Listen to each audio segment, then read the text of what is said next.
Hello and welcome to the Easy Allies podcast. I am your acting moderator, Daniel Bloodworth. This week I am joined by Michael Huber. Yep. Ben Moore.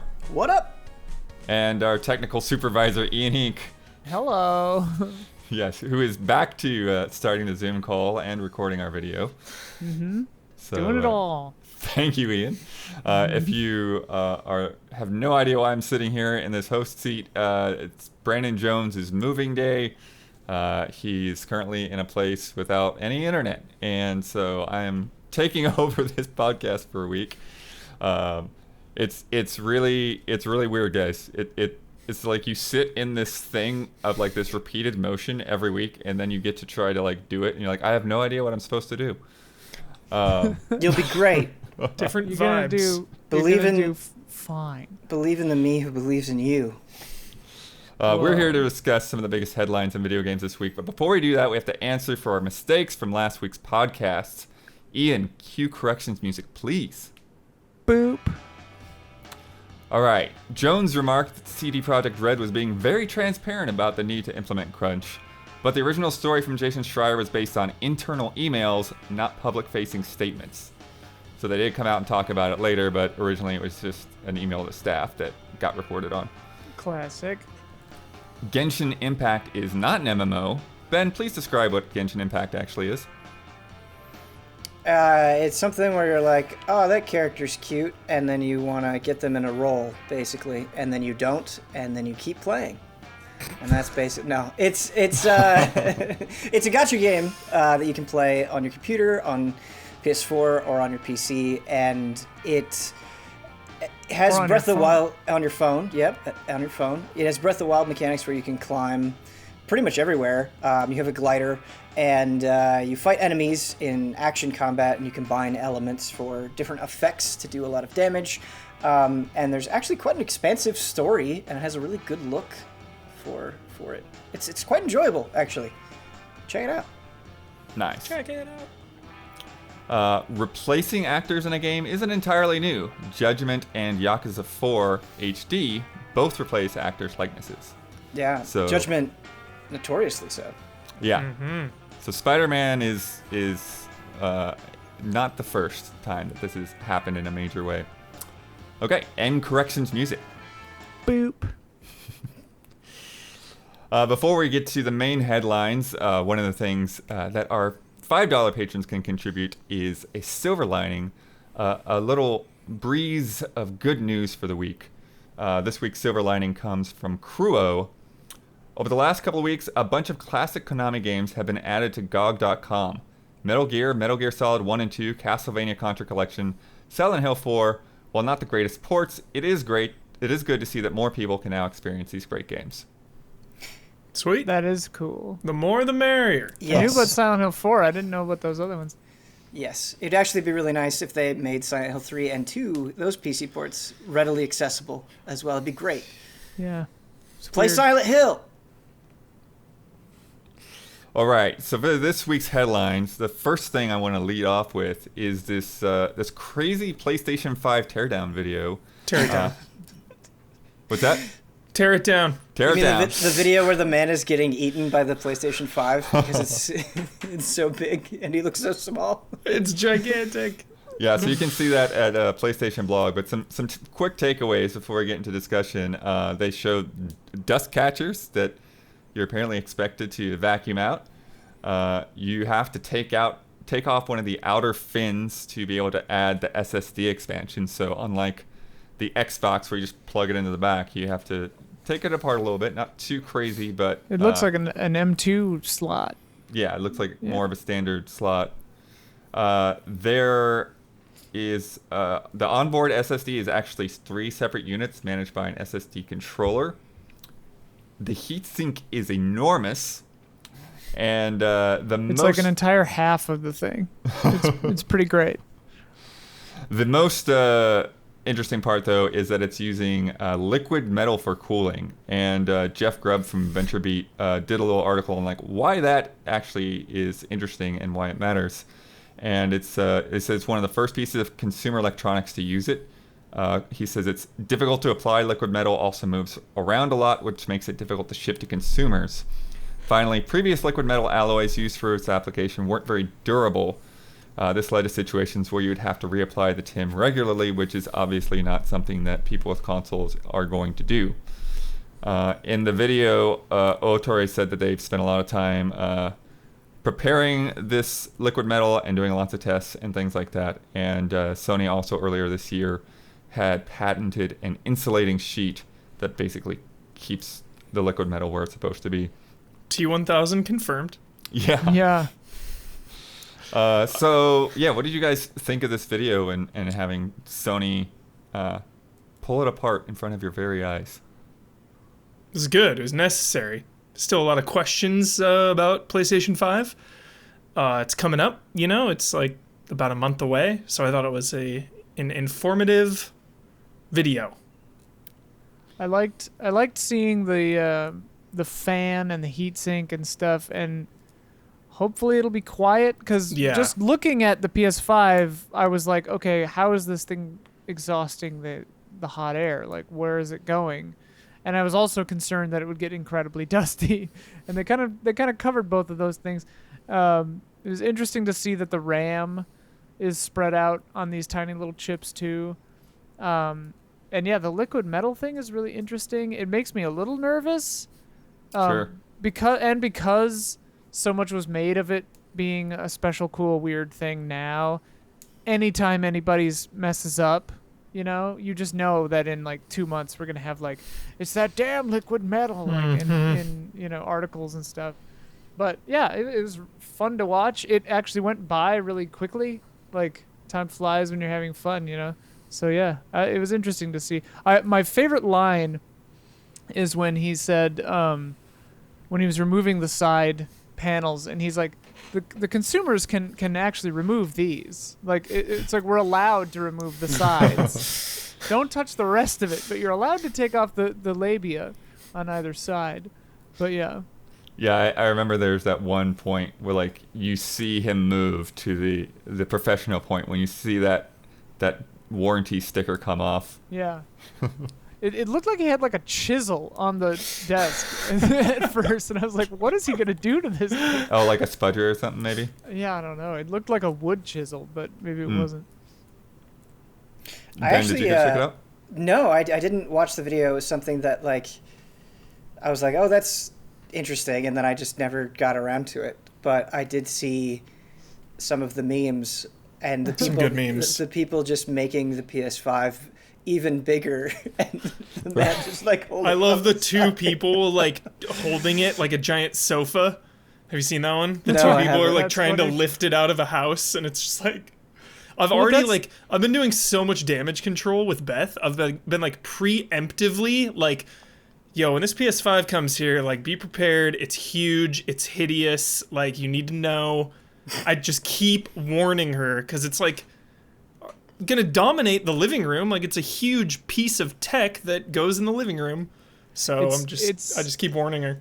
It's funny to me because, like, to me, I look at it as a very small PC.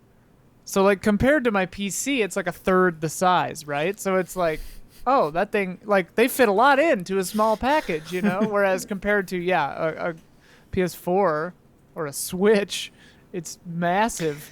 Aren't our lives already dominated by large pieces of technology, though? Yeah. I mean, Like, if you can see my room right now, everything that viewers at home can see my bed, but everything else is technology surrounding. Everything else is a black Right. box. I'm not even kidding.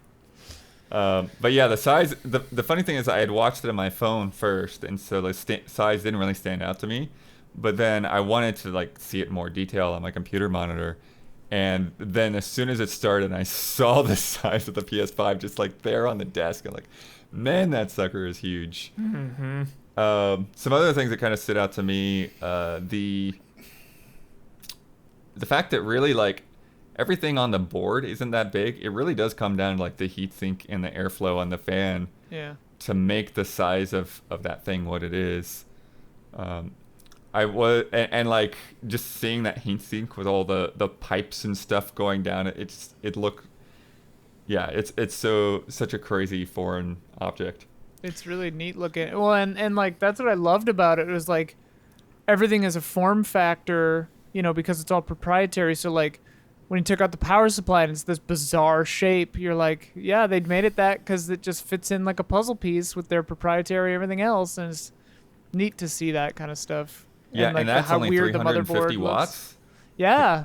That's pretty impressive. They're running all of that out of that. Computers take less power than one might expect often. Right, but like So- people getting 3080s, like they're recommending that you get at least a 750 watt power Yeah. supply. I saw Microsoft take a shot at the stand, like flipping it horizontal Looks and a little vertical. flimsy.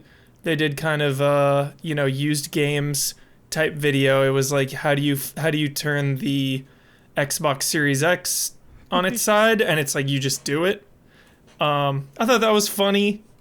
I heard that got deleted. Is that true? Did you guys see? Oh, I don't know. I didn't even know that they Yeah. took This is the the shot. first time hearing of supposedly. it. But yeah.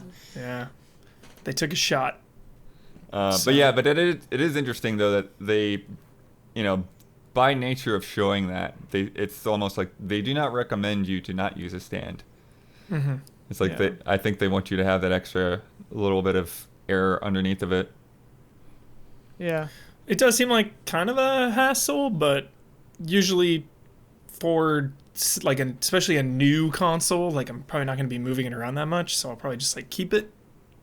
Yeah, I flat. think the only thing where it might be a hassle is taking things back and Capture forth to the and studio. stuff. Yeah. Yeah, Well, that's and won't have to worry about that for a couple of years. that's the thing is at the studio. I mean, I was bringing my PS4 back and forth from the studio every week, sometimes multiple times a week, and so I definitely have moved my PS4 Pro around a lot, and so we'll see how the PS5 does with that. I'm a little bit nervous about it, and the Xbox Series X for that matter. Right. Well, and two, it's like if you prefer having it vertical at home, but then the studio if we don't have a good place to put it vertically, then it's like, well, now I got to do the whole stand thing, and I could see it being annoying. But yeah, we're a very small edge case on that. I would have liked to have seen them point out more things on the circuit board. Yeah. Because they went to the length of, popping open that disk drive and showing what they'd done to make the disk drive quieter. But I just feel like there's a lot more that they could have shown off in terms of like where the audio controller is, and if they have a distinct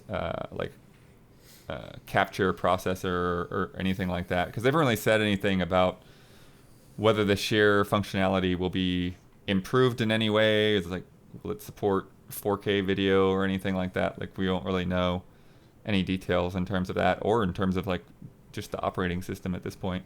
Capturing 4K video, you mean? Yeah, like when you do a share button capture. Yeah. Yeah, just as long as it's quiet, I say. It's Yeah. pretty big, which is freaking annoying, especially if you lived in like a cramped space. You got a lot of stuff. It's just like a big piece of tech in your living room is not ideal, but if it's quiet, then that's a nice trade-off, and I'll accept that concession. I'm not sure that this is the correct approach to take, but I think the inevitability of my purchases with both the Xbox and the PS5 make me less interested in some of that stuff, where it's like, whether the UI is good or bad, I'm getting it and I'll have to deal with it. And Right. so I think Yeah. I think kind of like exhaustively combing through that stuff. It's not that it wouldn't be interesting at all. It's just I'm going to inevitably, no matter what, have plenty of hands-on time with it. And so I think just on a personal level, I'm not as hungry for that information as probably a lot of other people are. When I imagine, Ben, when you crack it open on launch night or whenever you get your PS5, then Yeah. the excitement. Right, Well, exactly. yeah. Then it'll be like, okay, let's process Yeah. all of this stuff. Here we go. Yeah. Totally. Curious, with popping off those fins, do you think we'll see the return of like the Xbox 360 faceplate fad? Will we be able to buy our own fins for like, I don't know, even I Cyberpunk bet. or Yeah, I bet. because God of they War. do, yeah. I'm 'Cause, certain like, they would. Yeah, like my really good friend just likes all of his technology black. He likes, just black PlayStation and GameCube and stuff. And it's like, I want the, it'd be cool if you could change the color of the fins for sure. Spray paint them. I think it's smart. Yeah, I want bright colors, man. Like neon green fins. One neon green and one like hot pink or something. Yeah, the Splatoon Joy-Cons. Yeah, Splatoon Joy-Con. Make a match. Yeah. I have it right here. Very nice. So it is the fall. It is October already. More than a week into October, Boy, it does not feel like it. and we It's have like the middle of summer. we have not yet talked about our Pop-Tarts and toaster strudels. Pop-Tarts. So it's time. Q4 Pop-Tarts and toaster strudels. So for those of you who are not aware how this works, so essentially the Pop-Tart is something that will be good or at least decent under any conditions. And you pop that open and you know what you're getting into and you enjoy that. And then a toaster strudel is something that it could work out, but there's potential for things to go wrong. You've got doubts about it. And for this being the fall, this being next gen, Ben suggested that we each do 2 Pop-Tarts and toaster strudels for this quarter. Oh. That way we don't run Hardcore. into an instance of like, all right, everybody picked Cyberpunk, Right. right? Yeah. So I want to. I think we're more in danger of everyone picking Demon's Souls. Everybody will pick those games. See, Anyways. I feel like I intentionally be like, okay, I know somebody's gonna pick this, so I try to go somewhere else. Because to me, Pop-Tarts and toaster strudels kind of feel like you're putting your chips down Yeah. in a way at the gambling table. When the chips Yeah. are down, they'll cast you out. Like So a since we've leper. already had a couple weeks go by, we're going to start with next week, October 13th. First off, G.I. Joe Operation Blackout. Huber, you mentioned this not that long On ago. a syndrome, yeah. What's up with this game? Do you know anything about it?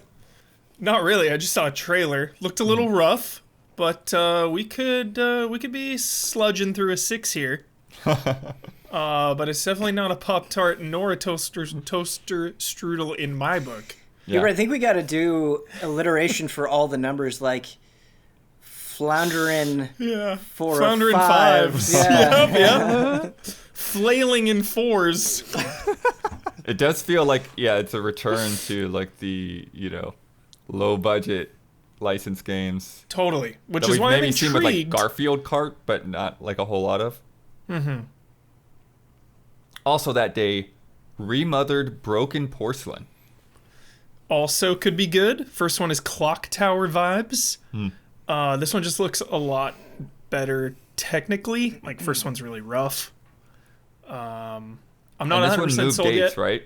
It was originally Yeah. supposed to be the 20th, and then they popped it up. Yep. So this one is a coin flip to me. Second Extinction is going to into early access on the 13th as well. This is a three-player dinosaur co-op shooting game, fighting off hordes of dinos. Brad and Brandon previewed this not that long ago, but unfortunately neither one of them are here today. You guys, Did they remember like this? it? I think remember that yeah. they did something. Okay. All right. Visually, it looks cool. It seems like a good group stream game. Yeah. That's That's what I'm thinking too. that's what I would say. Totally. I guess my biggest concern right now is if everything feels like sort of the same archetype. If it's just like a bunch of raptors or T-Rexes that are all kind of, you're more or less fighting off against the same things. I'm curious like how much variety there's going to Sure. be in your different types of dinosaurs. Yeah. I'd love it if Don and Ian could be dinos. Yo. That would get be me the on great board. mode. But I feel like I kind of had a similar sensation of that with World War Z, where I had a lot of fun playing World War Z, but it was similar enough to something that I had already spent a bunch of time with that I wasn't. It never had a chance to stick around for too long because I felt like I had kind of already played it. If that makes sense. Yeah. Lastly, on October 13th, Torchlight 3. Torchlight 3, Ben. Yeah, I've Yeah. heard some weird things about Torchlight 3 so far. Like, people are not fully impressed. I haven't seen any... frankly, I haven't seen any, like, legitimate praise for Torchlight 3. And this is coming off Torchlight 1 and 2, which are awesome. Right. I wonder what's going on here. Ben, have you played 3 at all yet? Or So my experience with Torchlight 3 is really weird. I bought it and then I dipped into it for a second and I got into it and I just didn't feel like playing it. I kind of immediately bounced off of it. And I don't know why that was. I really don't think I've played nearly even close to enough to form a solid opinion on it. But really thinking about it, I think there's just kind of a good amount of competition in the action RPG space right now. You've got constant Path of Exile updates. You have new games like Wolcen, wasn't that long ago. You've got Grim Dawn. Like, I feel like every few months there's a new ARPG that people are talking about. And so I think if you're not knocking it out of the park, there's probably something else that people are going to be invested in. So I wonder if that's as well. I have a weird feeling about Torchlight 3 where it's like, it's one of those games where it's like, didn't that come out 4 years ago? Like, Been in early access for a long time, yeah. yeah, I don't know. Torchlight games just seem to always happen. Like, they just appear, and then enough people must play them that another one appears later. Yeah, I feel like you think back to like Torchlight 1 and 2, and I don't think there were as many things competing for people's attention back then. on Steam, out of 5,000 reviews on Steam, it is mixed. Yeah. Interesting. Yep. Huh. That's. So. I knew that the people were not super hot on it, but yeah. Super. Don't have a strong opinion on it myself. October 14th, we have Partisans 1941. I don't know if you guys remember what this looks like, but it seems a little bit like Desperados 3, Huber. Taking place in World War II, I think from the Russian army perspective. So there's a lot of that kind of top-down view, but with stealth and that kind of thing. That's an intriguing premise. Because, Commandos was World War II. Yeah. So yeah, they've cited Commandos as well as cool. one of the things. Yeah.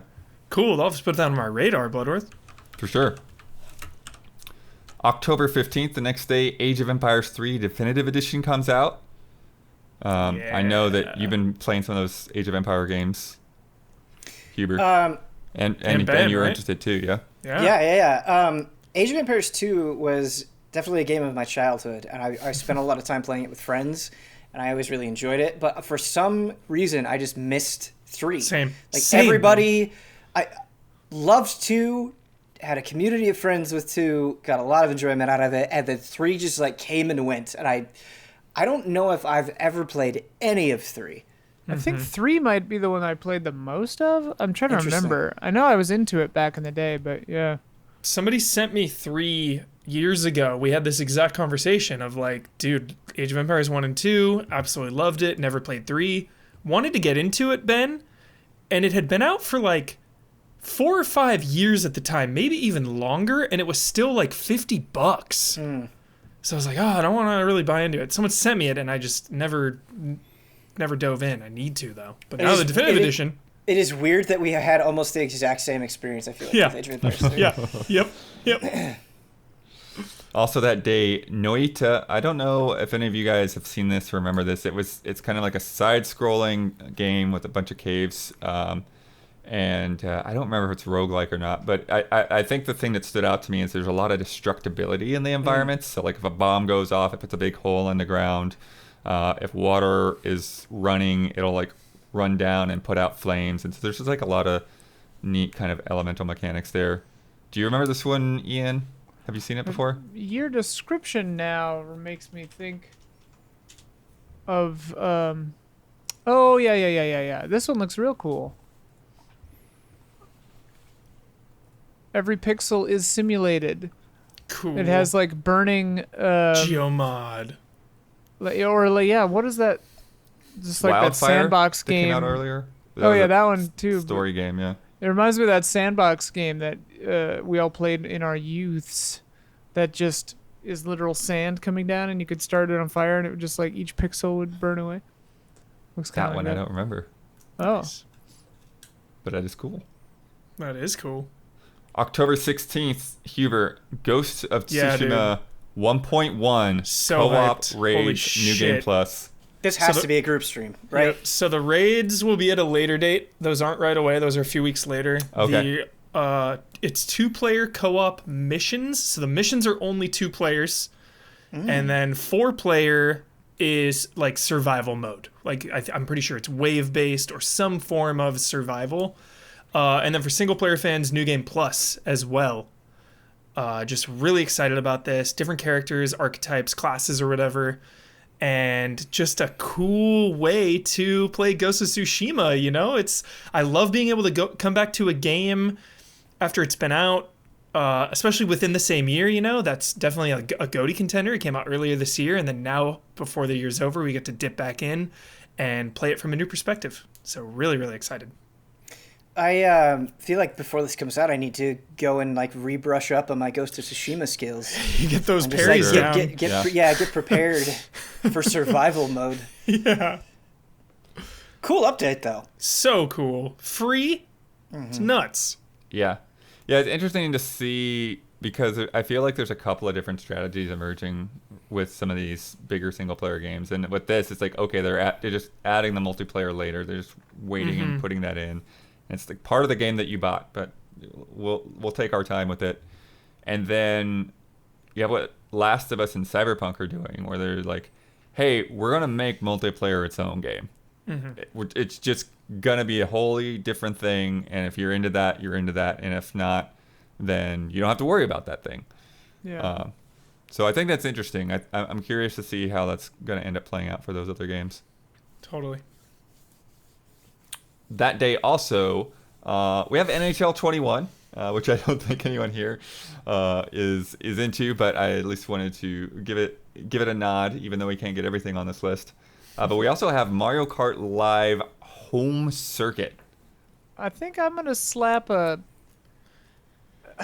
I don't know if I want to put a Pop-Tart or a toaster strudel on this one, because like, I guess toaster strudel just because I am curious that it's nothing more than the gimmick, and that it won't perform as well nearly as it looks like it will in the trailer. So for people who don't know what this is, it's basically you have RC cars of Mario or I think Luigi that have a little camera on them, a little AR involvement, and you are controlling them with your Switch, and you've set up little paper or plastic The cardboard, cardboard like I don't know what they're called officially, but little like checkpoints, markers around your living room or whatever, and you are literally driving an RC car around but seeing through its eyes on your Switch. And that sounds to me, if it works, like a great idea. That's awesome. And like if I were a kid, I'd be gaga for this thing. But I'm skeptical. Skepticles over here. See, the thing that's ruining it for me is I just don't. I do not have the room. space. I can't even pretend that I have the room. Like Well, in and I this, live on in this the second apartment, it floor. can't happen. I live on the third Oh, floor. yeah. Yeah. Yeah, I would torture my downstairs neighbors playing this thing. Yeah, Take so it it's like you have to outside. like go to some abandoned basketball court somewhere, right? But then, like, the other question is, like, do you need Wi-Fi? Are they Bluetooth? Because if they're Bluetooth, then what's the range? And, like, can the Switch put out enough power? And, like, all kinds of questions. Also, like, the story of my life with RC cars is, you know, you wait and you're all excited and you're ready to play with them or whatever, and the battery dies in 12 minutes. So it's just, like, not a fun activity. But, yeah. I don't know. So, toaster strudel, I guess. Nice. I respect it. Yeah. Hell yeah. That's But a fair I hope pick. I hope it's cool. That next week, Huber, Yo. Amnesia Rebirth, October Pop 20th. Tart, baby. I was gonna Pop-Tart this one too, but since you Pop-Tart. are, I won't. No question. Well, there's maybe a tiny bit of question. It's been a while since Frictional Games has had a game. And they're returning to Amnesia. That's why I'm so excited. They did the original, The Dark Descent, and that was 10 long years ago, a decade ago. Wow. They are now returning to Amnesia. This game's been cooking. It's been cooking for a bit. Just got some trailers, some gameplay out there, and I'm just really, really excited. I just revisited the entire franchise. Just went through the entire franchise a few months ago to fully get caught up. I had finished the first one a while back, but brushing up on the lore, went back, got in the mood, and now I am just itching. I'm itching. This is, to me, the game of October. The brand new horror game. Like, this is the one. This is the one to get in the mood. Amnesia So. Dark Descent is so good. I feel like the such a good hell game. up. It holds up, Ian. Oh. Yeah. Oh yeah. I feel Scared like the hell out of me back then. this is a game that going into you don't want to know absolutely anything about. Yeah. And Right. like I don't want. No offense to Huber, of course, Yep. but I don't want him to say anything. Like I just want to. Don't look at me. Yeah, don't look at me. Yep. I don't want it. I don't even. I don't. Look at me. The main thing, Ben. I don't even want to know the enemy types. I don't. Yeah. I don't want to know what freakos are gonna scare the shit out of me. Yeah. You know. I'm So- excited for this one. So excited. Yeah, The their last thing- game was Soma too. That was in like 2015, I think. It's been Yeah, it's been quite while. a minute. It's been a while. The thing I worry about is because back in the day, my tolerance for frightful games was way higher. I think now I'm like much more of a scaredy cat. That's the inverse for me. I've gotten more resilient when it comes to horror games. Oh yeah, it's a good game at the time when I played because I beat Dark Descent and my girlfriend at the time, we like played it together, so maybe I can convince my girlfriend to play it with me. It's so intense. That's a weird. Yeah. That's She'd be less scared of it than me. Certainly, she doesn't get scared of anything. I tried to play PT with my wife, and the first time that you see, you remember when you see Lisa in the hall and she's just like in the distance, and then like she goes Yeah. away. As soon as that happened, she just noped out Yep. and Yeah, never. yeah. Turn it off. Yep. PT Turn it off, is please. the highest of the scares. A different kind of scary. October 22nd, Disc Room.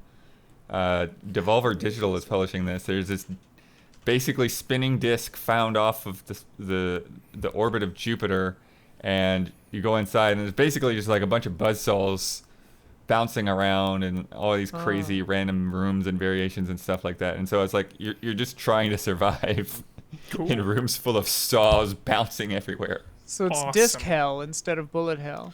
Yeah, That's fun. should be a quickie, a little fun one. Yeah. Also that day, Ben, I think you're interested in this, the Pokemon Sword and Shield expansion, the Crown Tundra. Blood. This is my first toaster strudel. So as somebody who reviewed Sword and Shield and just recently finished the first DLC, I feel like I pretty much throughout my entire Pokemon Sword and Shield journey, and I talked about this on Friend Code, this is fine, but it feels like it could be more. And Well, there's more coming. It's more. No. I mean, like, more in terms of what they're doing.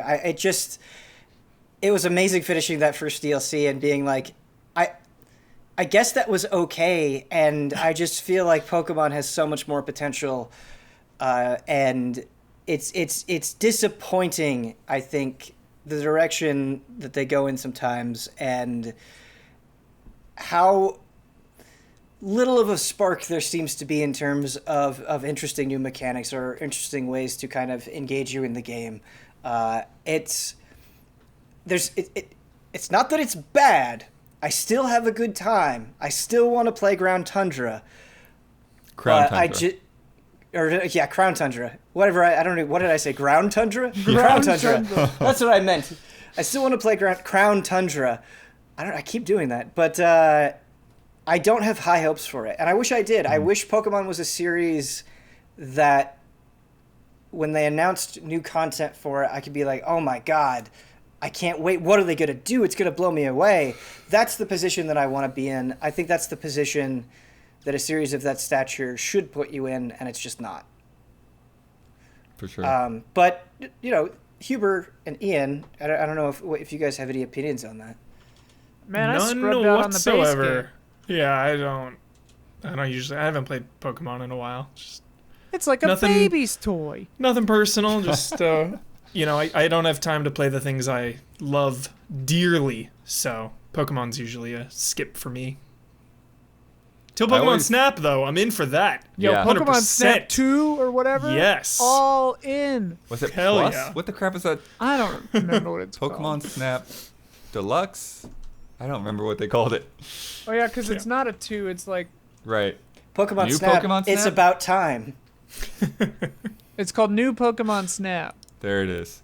for the Nintendo Switch. The thing that we've been saying they should do since day Yeah. one. I wish they Hard called years- it Pokemon 10 years from now, it's Snaps still with a going to be Z. called New Pokemon. Snaps. Pokemon Snaps. Charizard wearing sunglasses. Like, yo, Yeah, Let's that's a go. good game. like, sign Or you me call up.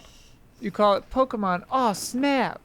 And it's got that guy from SNL, like whatever his name is. Also on October 22nd, The Red Lantern. This is a dog sledding game.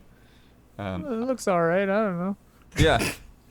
It's an interesting concept, I think, getting attached to your dogs. I think I saw an article where there's like an option to where you can prevent dogs from getting killed if like that's going to traumatize you too much. Whoa. Yo, that's a good addition. Yeah. Good option. I mean, I've said this theory before, but it's like how all dog movie trailers show you the end of the movie because you want to know what kind of dog movie you're going into before you go to it. Same with this kind of game. You got to know that you can protect those doggos. October 23rd, the next day, Huber again, Transformers Battlegrounds. This is like Transformers XCOM. Mm-hmm.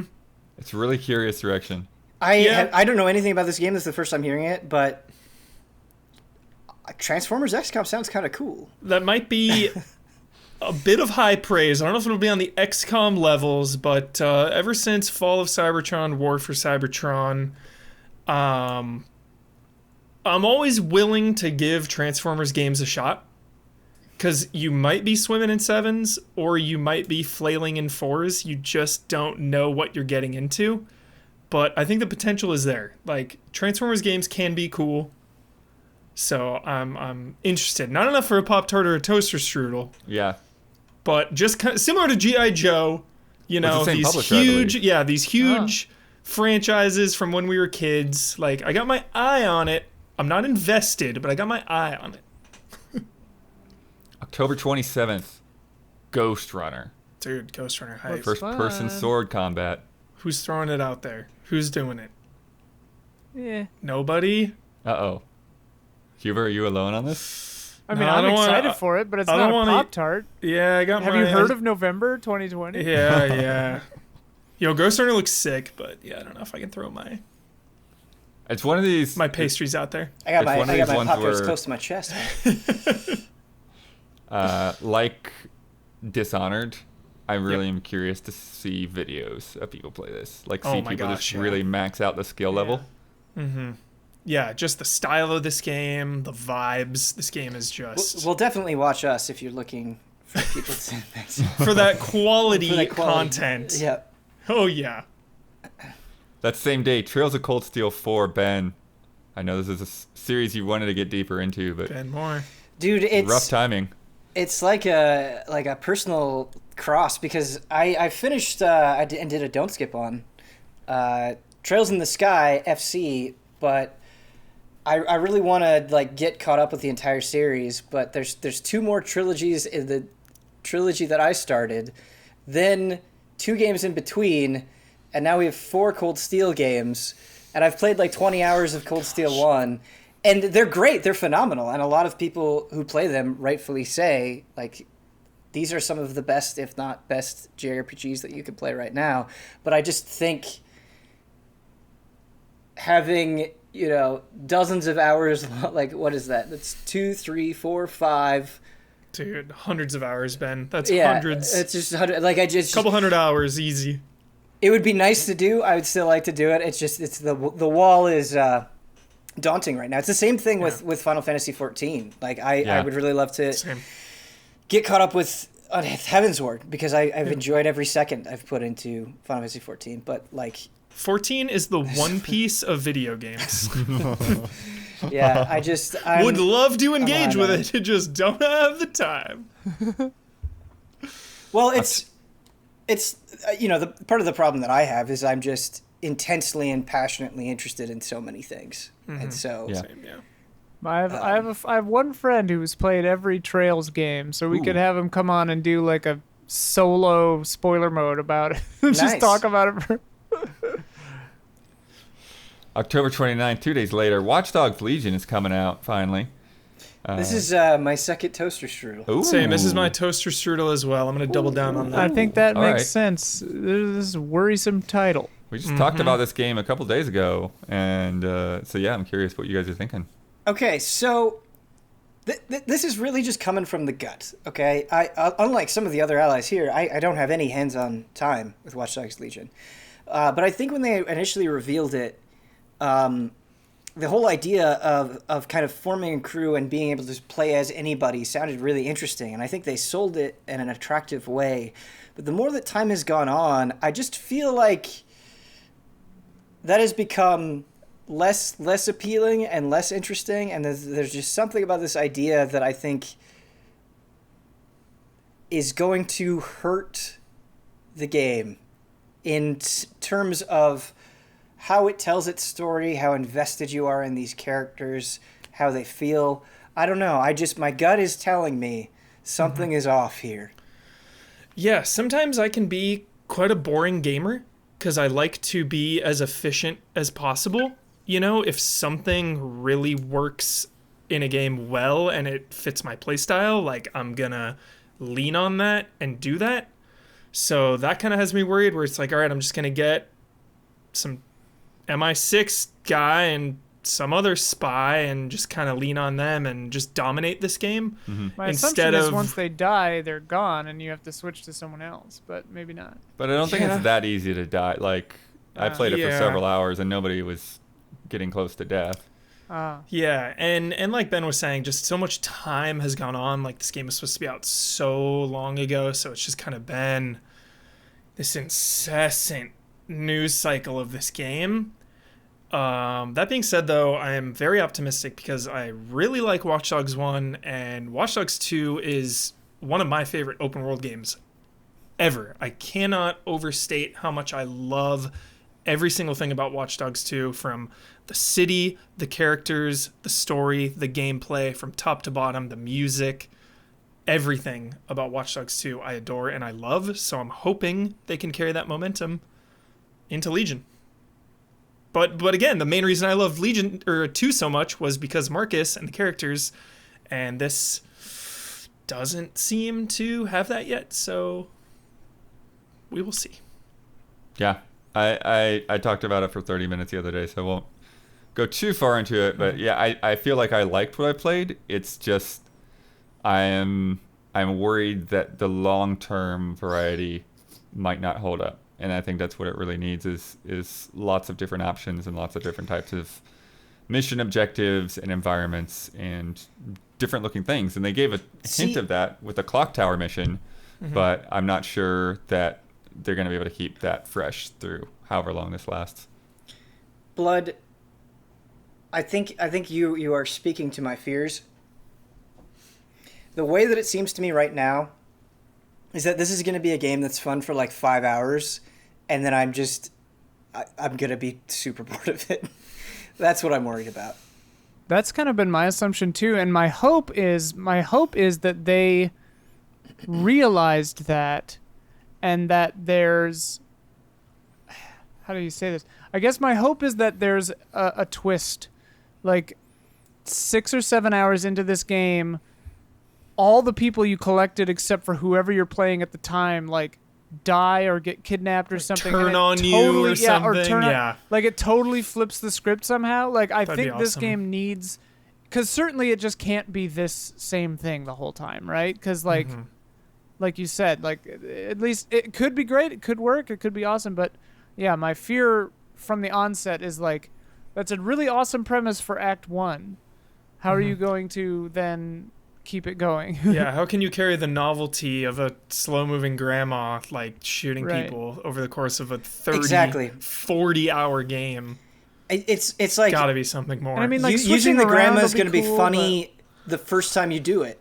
and then I'm just not going to want to do it again. Right. Yeah. That's what I mean in terms of how well the variety stacks up, right? Because I don't think that you would want to have a team of grandmas or grandpas, but like, for me, like I was in I played with one person for a couple of missions and like, okay, well, I'll try somebody else and do that for a couple of missions. And then I kind of, kept working my way through different characters, and thankfully, like, they at least felt like they fit in. They didn't feel like they were just like voiceless or anything like that. They all had their own unique personalities to them.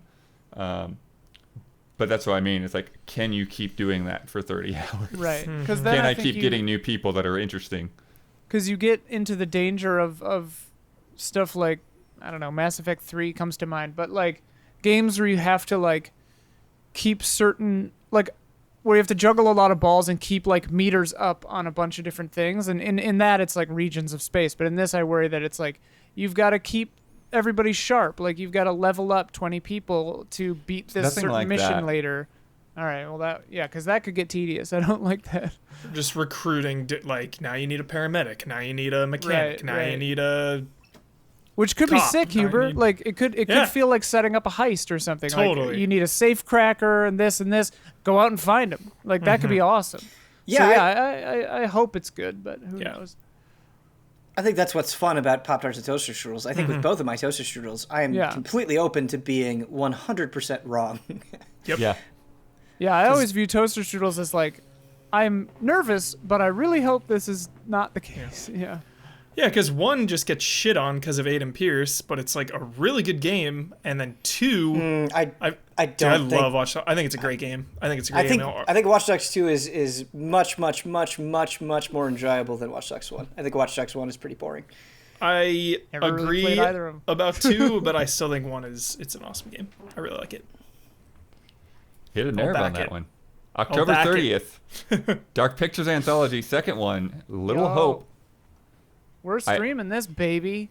I honestly haven't Huber and I, I followed think? what the game is just because I feel like I know what these games are going to be, and so I'm just going to go down the rabbit hole. They're Witches. perfect. They're perfect trash. Like they're like exactly what they should be, and I mean that as a compliment. You know what I mean? It's like they're campy, they're fun, they have that vibe of like playing a pretty decent B horror movie, and I think that's perfect for what these are. The vibes are good. I'm just Obviously, so bummed Until we Dawn can't- was the best one so far, but Yeah, I'm just bummed it's only 2 players online. yeah, that's brutal. It's so weird though, Ian, because on one hand I kind of agree with you, but on the other I feel like I would much rather return to Until Dawn than the Dark Pictures anthology. Yeah. Like I don't know. it lost It was something. It just felt. It felt like too fast foody. I felt like I was way more invested until Dawn, and I don't know if Until Dawn just was more novel at the time or whatever, but I really felt like the characters and the story and the choices that you made were a lot more interesting to me. Yeah. Man of Overall. Medan. Man of Medan of got, Medan, yeah. It got too like muddled. It wasn't like Until Dawn was very clear, and when things changed, it was clear and like the I feel like beats Until were Dawn clear. just had a better vibe. Like it was just more fun. Well, it was just a better story. Man of Yeah. Medan just got too muddled. It's just like you're unclear who the bad guy I'm way was. more- Yeah. I'm I way feel more like the into characters witches had more though fun. than a ship. Like Little Hope, just the Oh, yeah, premise Little Hope- from the get-go seems a lot. I think Little Cooler. Hope has more potential to be, Yeah. really pretty zesty. But yeah, I mean, also you pretty much can't top the way we played Until Dawn and Man of Medan. I think we had more fun with Until Dawn because we all had like picked a character and like we were all in PJs. Blowing stuff up. But we did the same thing with Man of Medan. Well, yeah, Um, but I don't know. Yeah, Until Dawn is just better. Yeah. I think that's the thing. I think there's just like a better sense of you really like there's like this likable hatred of those characters. Yeah. You know, it's like It's like a good horror movie where you're like, these are endearing, but I wouldn't mind seeing them chopped to pieces. right. And then also that day, Pikmin 3 Deluxe, closing out the month. Okay, all right. So I literally, minutes before we got on Zoom to record this podcast, I was playing the Pikmin 3 demo, and I've already played through Pikmin 3. I did not make this my Pop-Tart because it's a game that is pretty much just re-releasing. But Pikmin as a series does not get nearly the attention that it deserves. It is a gem in Nintendo's catalog. If you haven't played Pikmin 3 and you have a Switch, give it a chance. It is so much fun to go through. I actually was loving the way that it controls on the Pro Controller. I was moving around so quick, controlling the Pikmin with ease. Just the characters and the world and the way that they incorporate real-time strategy with the Pikmin and the elements, it's just such a blast to go through. Gem of a game. Yeah, I haven't played that since I reviewed it on Wii U. So, yeah, I should pick up that demo and just refresh it. Your save data transfers over. Otherwise, I probably wouldn't have played the demo. But your save data transfers over. Yeah. I didn't even know there was a demo. Yeah. Sweet. Yeah, it was just announced earlier this week when they did the Treehouse Live. Nice. And not that long of a game. Like a really easy, Huber, as you like to say, easy breezy playthrough. Easy breezy, baby. Yeah. Nice. And now? Is there an overarching story in Pikmin? I feel like I just keep missing those windows. They're just like right when I'm about to. No, I experienced that on Free Trip as well. It's great. With Huber on here, you can't start the ad thing keep without on him your just toes. keep going. Is there? Yes. Is it like deep lore? No. Cool. I'm jumping in. Okay. Bloodworth. All right, and now a word from our sponsors. Hey allies, I've been moving the last couple of days, that's why I'm missing the podcast this week. Making big, complicated meals is just not in the cards right now. Amanda and I have been using Postmates a lot, not only to help with lunch and dinner, but to get familiar with the restaurants that are close by to where we are and where we're going to be staying for a month. I've always loved Postmates, but I kind of love them even more right now because I can get food delivered without leaving the house or even opening the door. Given what's going on in the world, they created non-contact deliveries. So when I order from local restaurants, everything gets left right outside my door. They also have Postmates Pickup, which I've been using to order takeout from my favorite local restaurants. You need to be supporting your neighborhood spots right now. I've been ordering local because it's a great way to support the community. And Postmates doesn't just deliver burgers and sushi, they make your life easier by picking up everything you need from Walgreens and 7-Eleven and dropping it off outside your door. Just download Postmates on iOS or Android, find your favorites, and get anything you want delivered within the hour. For a limited time, Postmates is giving our listeners $100 of free delivery credit for your first 7 days. To start your free deliveries, download the app and use code EasyAllies. It's code EasyAllies for $100 of free delivery credit for your first 7 days when you download the Postmates app. Anything you need, anytime you need it, Postmated. And thanks to Samsung and AT&T for sponsoring the podcast this week. Samsung's newest phone, the Galaxy Note 20 Ultra 5G, powered by AT&T 5G, is available now. AT&T 5G requires compatible plan and coverage not in all areas.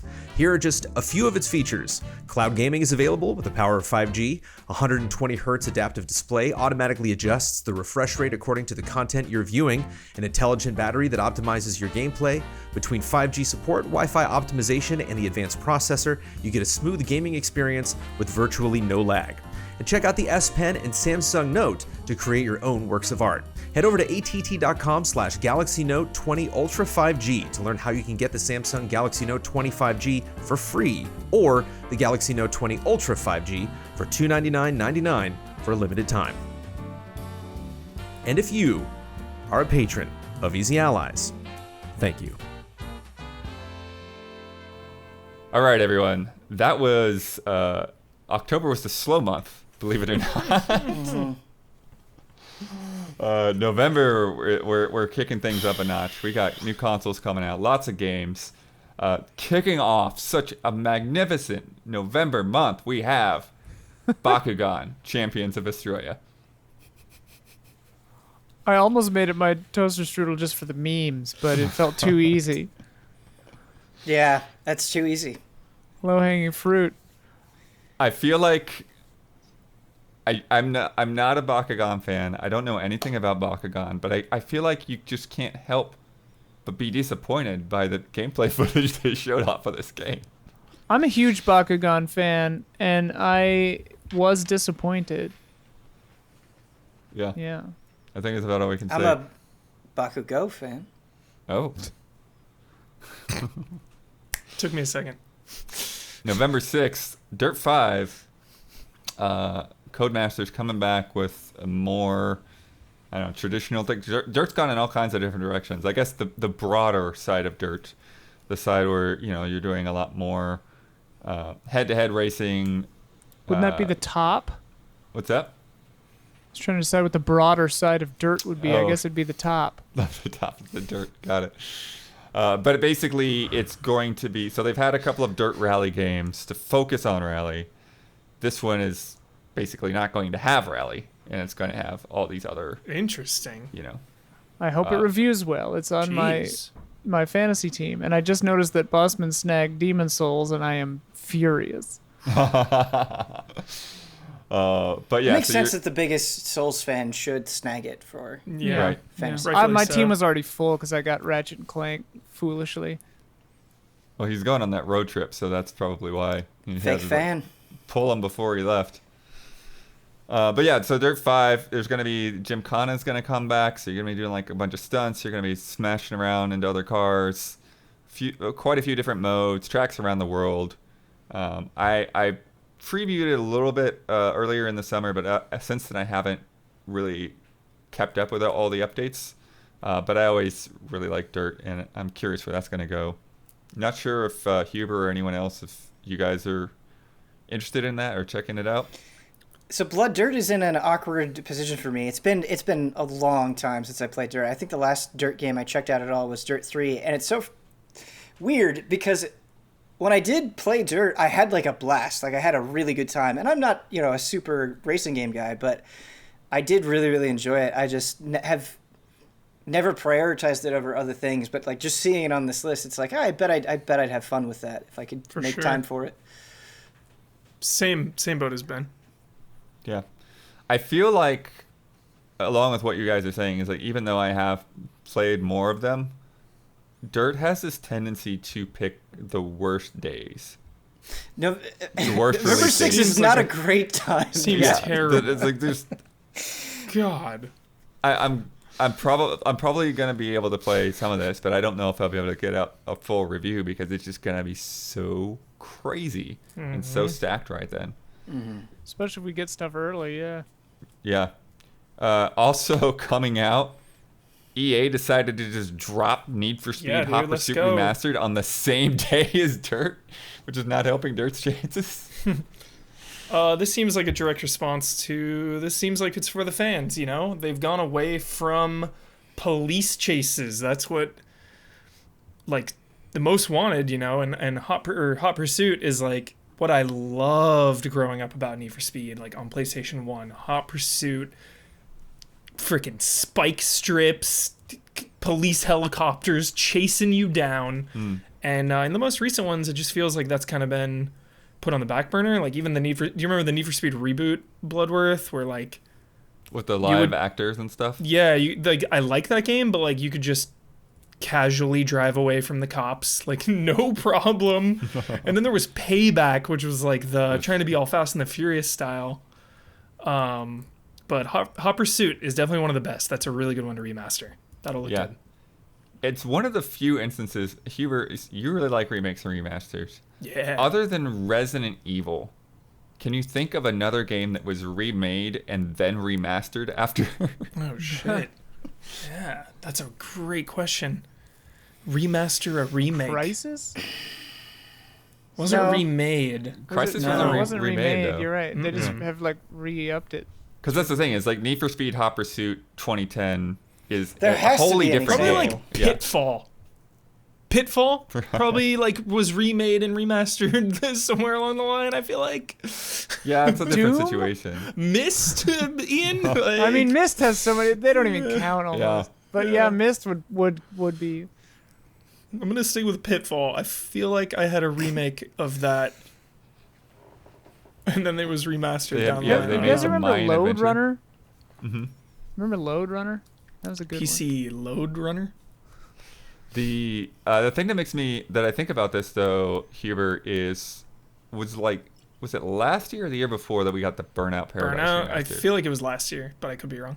Yeah. So Yeah, I was so excited about that, and I didn't even play it, Bloodworth. But I think it's interesting because this is Criterion as well. Mm-hmm. So I'm curious if they're kind of working their way up through a few of their games, Yeah. polishing them up, and I think it was received pretty well. Hot Pursuit? No, Burnout Oh, the Paradise remastered. Oh, yeah, for sure. You know, I got that on my Switch, and it's just like the perfect game when you have a few minutes to kill to boot up to do an event in Burnout Paradise. So fun. Such a fun game. One of the all-time greats. Shit, man, I'm bringing that to all the greats one day. One day. We might have to pick up the pace on these games. Looking at November, this is gonna be a 4-hour podcast. Yeah. Well, it's not too bad, but yeah. November 10th, Xbox Series X launch. Also, Assassin's Creed Valhalla, starting off that list. Looks cool. Looks cool. Wanted to say it earlier with Watch Dogs too. Like, just disappointed in Ubisoft. You know, I used to really, really love the company, and then with all the controversy that's happened with like from top to bottom, it seems like in that company, like that stings my excitement a little bit. It is affecting you, yeah. A little bit, like for sure, it's in the back of my mind. Because Assassin's Creed is a franchise I revere. So the wind has kind of gone out of the sails a little bit. Still really excited for the game, but also like Watch Dogs, it just seems like we've been seeing it forever. Yes. You know, we're back to what feels like an Assassin's Creed every year. I know, because like the Odyssey was like 300 hours long, and then you had 6 separate DLC campaigns, which I did all of, and that was totaling like another 50 or 100 hours. Got it. So I'm like I'm in a weird place with Assassin's Creed. It is Vikings, and I am excited, but I'm also not in a weird way. It's weird, Huber, because I enjoy playing Odyssey, and I kind of want to play Assassin's Creed Valhalla, and I'm interested, but it's just coming out at a time where there's like when we look at the next 3 days of stuff coming out, there's so many things that I would put above it. Right. And I'm not even meaning that as an insult to Assassin's Creed. It's just I don't think it's convinced me to the point that I would sacrifice time with some of these other games. I'm And like it's so much time. Yeah. I'm too invested because to me, Assassin's Creed is the Marvel Cinematic Universe of video games. There's just so many, and if you like, they're one step away from just like having an Animus section where you revisit all of the heroes. You could tie it into Watch Dogs because there's been Easter eggs and connections there. Like, it feels like the MCU in a way. So I'm fully invested in that sense, but they just have to actually ever do it. yeah. Like they keep It just teasing always it. feel like they're spinning their wheels. Yeah, you're so right, Ian. It's like Westworld. It's like just do the cool thing. Stop. Yeah. Yes. Destiny 2 is getting the Beyond Light major expansion kind of overhaul of how Destiny 2 works. It'll be cute. I think similarly. You think it's just too crowded to think about jumping into Destiny 2 right then? No, I'm actually, I mean, maybe for other people, but I'm actually really excited for Beyond Light. Oh, hell yeah. As somebody who kind of got back into Destiny this year, it feels a void, almost like Destiny almost feels like a Muso game void for me, where I can just kind of play it and enjoy it and turn off my brain, and I can play it alone and kind of marvel at the incredible environmental designs that Bungie pulls off, and really get addicted. Like doing even just exotic gun quests and how unique they are and how much effort I had to put in. Like, I don't think it's something I can do constantly, but when I'm in the mood for it, it really scratches that itch. And I think narratively, especially with the end of Shadowkeep, they have potential to go to a really interesting place with the story. I'm not it's Destiny, so I'm not sure that they're going to, but I'm hopeful, I'm interested. I want to play it. I also jumped back into it, and yeah, I mean that'll be my November 10th game. Like, Oh wow. not interested in any of these other ones. So, Like the Except way for Destiny maybe 2 Sakura. caters to players of all time investments to me will always be the best for me. Like I think it does it better than any game out there. You can dive in like I do whenever an expansion comes out and go hard. You can be a fanatic and grind all the classes and guns and triumphs and raids and everything. Like what you put into Destiny, you usually get back, and I commend that big time. It's a really easy game to rope people into, which I think is a benefit to it. It's just like, hey, come do, whatever, do Iron Banner with me, whatever you want to do, and it feels like you can spend a weekend with your friends, hanging out, having a good time. it's a great chatting with your friends and playing a game. Totally. Yeah, be online hype. Yeah, Also- I'm looking forward to it. Also roping Ben in, Devil May Cry 5 Special Edition. So this was my Pop-Tart, and I actually Oh. switched it at the last minute. I think the reason that I did is because it is an upgraded version of a game that is already out, which I actually have seen people kind of shit on, and I don't think that that's right. Like adding new Shit difficulty. on the definitive edition? No, the special edition, and I don't think you understand how consequential special editions can be for Devil May Cry, Yeah, and how what? much new characters and new difficulty modes can add. And so, like, in a game that is about its mechanics and how fun they are, getting new mechanics to experiment with is, like, kind of the whole point. But Devil May Cry 5 is an excellent action game, and it's the kind of game where the more you dig into it, the more you get out of it. And if you're that kind of player, if you're somebody that enjoys getting better and really sucking out everything that you can in a game, it's there for you to do that. And I'm really stoked to dip back into Special Edition. Yeah, I'm really I wanna excited to cover give it another shake, Ben. Yeah, For sure. I'll be playing. pull it. We've also got the Falconeer, which I've got to apologize, is one of these games that, like, I keep hearing the title of, but then, like, what it actually is starts to escape me. So, like, my brain just keeps going back to, like, images of either Falcon Age or Pathless. I'm like, wait, Yeah, I what keep is- getting Yeah. it confused what with is the the Falconeer? Pathless. I'm pretty sure it's exclusive to Xbox, or is at least being promoted by Xbox on that launch day. Ian's Steam. It's on going the to case. Steam as well. Well, we actually talked Um, about it on Framestrap because it is Oh yeah. coming out on the Xbox Series X launch. I still don't know that much about it, but Yeah. Yeah, it just Yeah. looks like You're you're a flying around Falcon. bombing stuff on a Falcon. I don't know. Looks Okay. cool visually. I'm sure it'll be fun. Yeah, I'm curious if that potentially could be some kind of sleeper hit, because I feel like not a lot of hype has been around it, but it could be good. Stack day. A more likely sleeper hit, if it gets noticed, Sakuna of Rice and Ruin. So, Blood, this is my If it's first good. Pop-Tart for that very reason. And I'm so mad. I'm so mad at this game because I feel like every year that we went to E3, we didn't go to E3 this year. Every year that we went to E3, I think I've played Sakura of Rice and Ruin at every E3 that Easy Allies has existed. I'm pretty sure. And every single time, it's always immensely impressed me. It is an incredibly charming game that not only is it a good, tight, controlling action game, which of course I'm a sucker for, the way that it manages, like it mixes with you growing rice and having that whole like kind of management aspect of the game, and the fusion of those two elements seems really interesting. This game feels like it's been in development forever, which, you know, that's fine.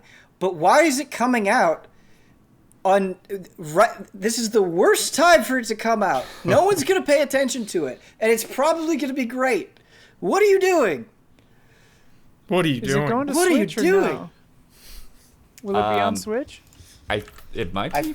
I feel like I played it on I didn't write down all the PS4. platforms on these. Yes, Doom. Nintendo Switch. Nintendo Switch. Okay. Nintendo PC, PS4, Nintendo Switch. Maybe it'll be something for the Switch-only crowd to glom onto when everyone else is excited Right. for their new consoles. Don't skip Sakura of Rise of Ruin. I actually think it could be pretty good for Switch. It's on my fantasy league, so who knows?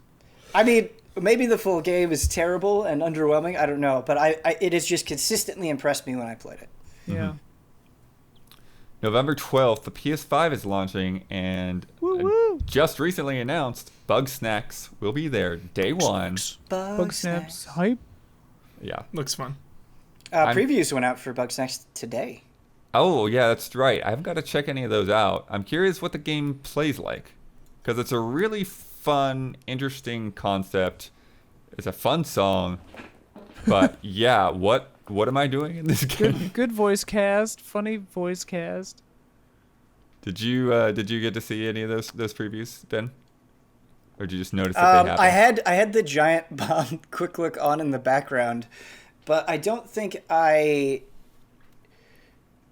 got as much out of it as I was expecting to. And the more that I watched it, the more I was like, maybe I don't want to know. Like, maybe I want to go into that letting Bug Snacks be whatever weird thing it's going to be on its own. So I don't know. I might go back to that giant bomb video. We'll have to see. But I'm interested. Yeah. I can say that. The voice actor reveal video they released was pretty funny because at first it's just like, okay, this is the photo of the actor and this is the little character that they voice, but the characters were all just, they're the people of that world. I forget what they're actually called.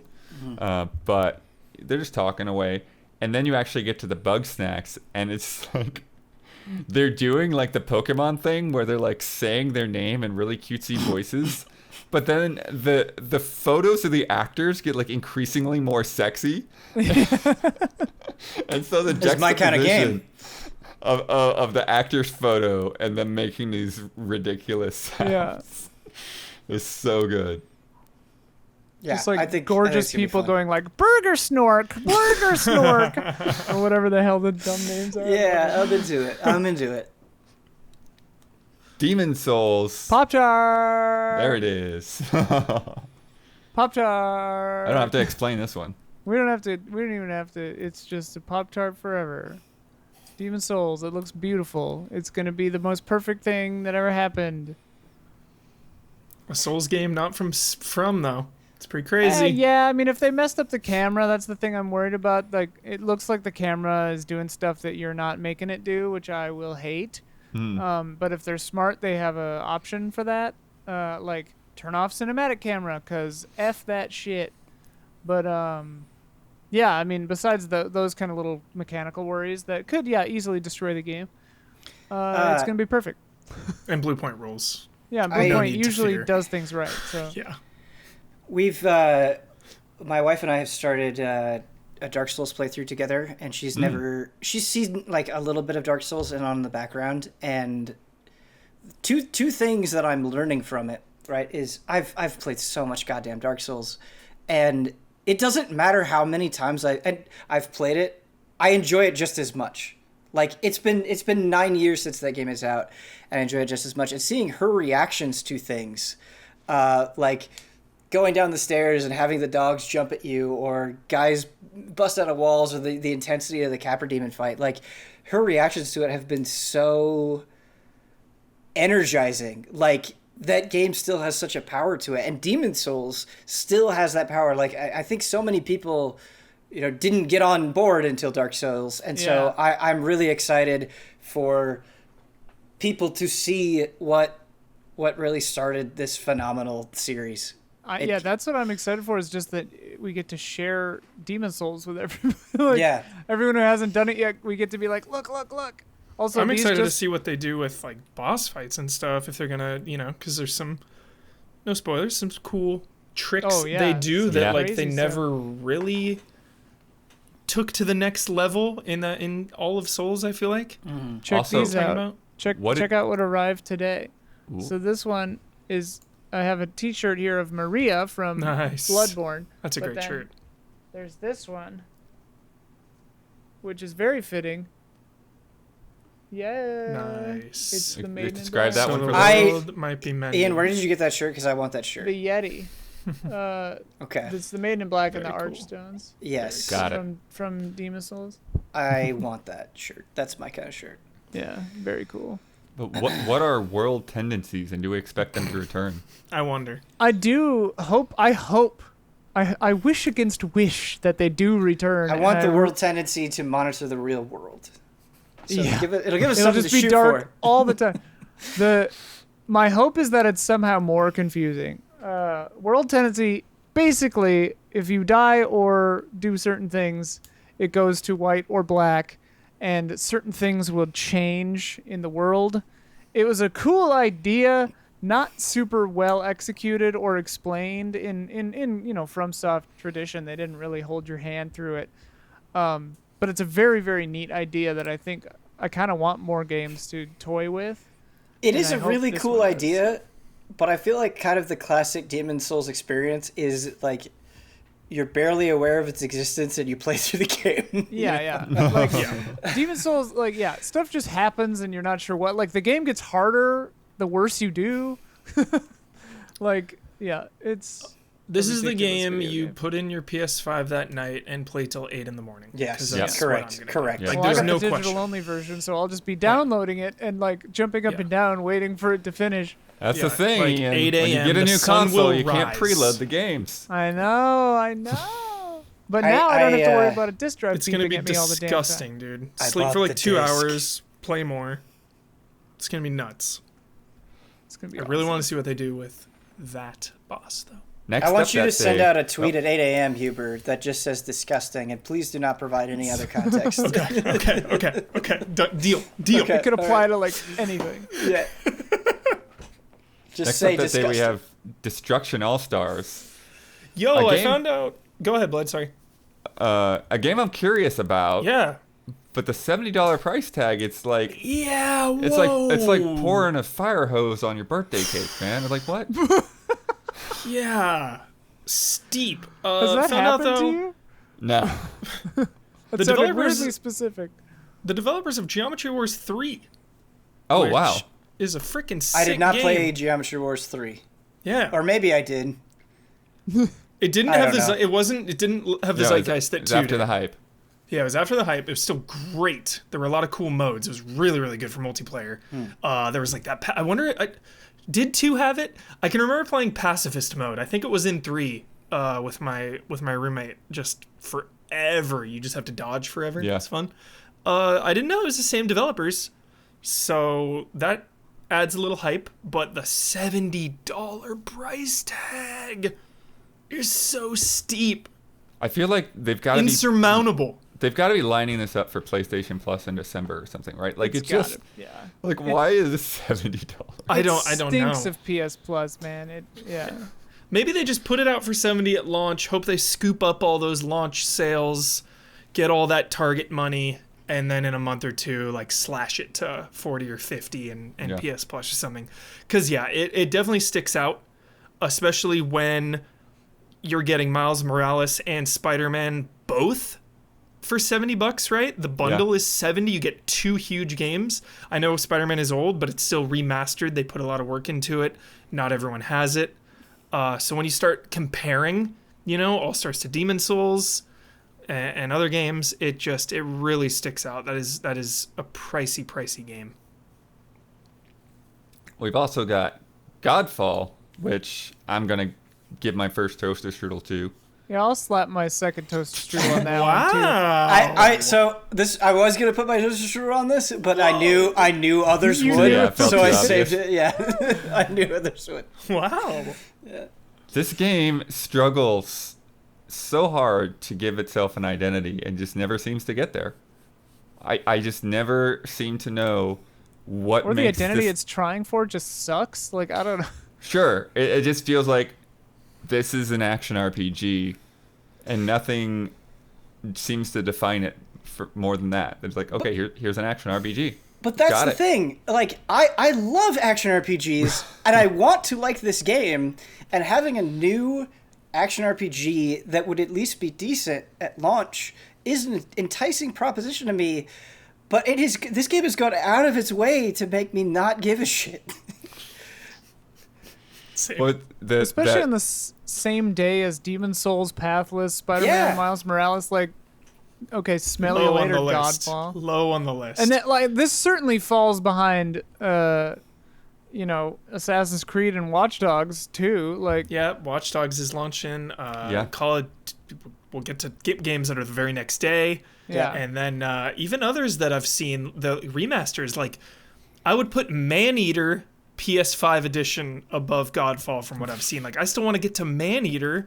yeah. Even Observer System Redux, Ian, have you been keeping track of that? Like, yeah. I mean, the out of thing is, control. like, for me, there's Demon Souls until Cyberpunk, and that's just how it goes.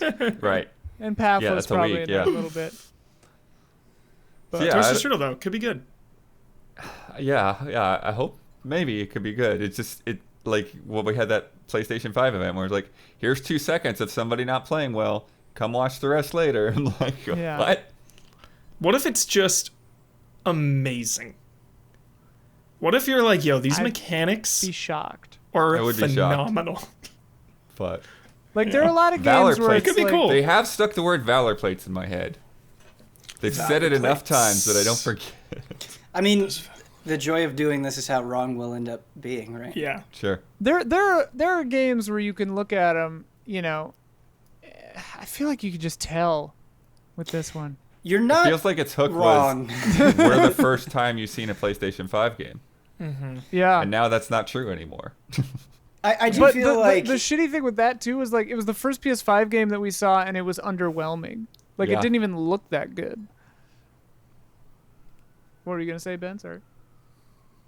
no, it's just like you are in this industry long enough. You see enough games to develop, intuition. reaction. Yeah. And it's not that is always right, or should be the only thing that you rely on, but Godfall is definitely making all those senses tingle. Yep.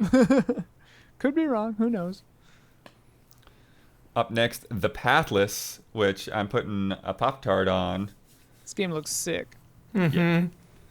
Partly because Brandon's not here, and I know he would be Yeah, all over this thing. He would, yeah, for sure. Yeah. Yeah, but I Nice. really enjoyed Abzu and of course Journey, and like Austin Woodring has been teasing, like he's finishing up the edits on the soundtrack and all of that, and yeah, I think this is going to be a really cool game. I'm curious how open it's going to be. I'm curious how combat is going to fit into one of their types of games.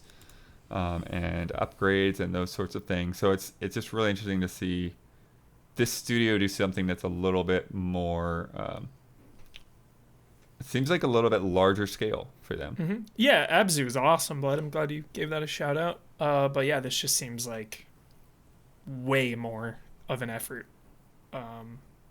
Looks cool. The one thing that we know is that they do movement really well. Yeah. Like Abzu is a good feeling underwater game, and you don't get a lot of those. And then Sackboy: A Big Adventure, which I'm gonna 3 in a row. This is gonna be my other strudel, my second strudel. Ooh, Nice. I'm Maybe a surprised little by this. unexpected, but I feel like this game isn't getting talked about, and Sure.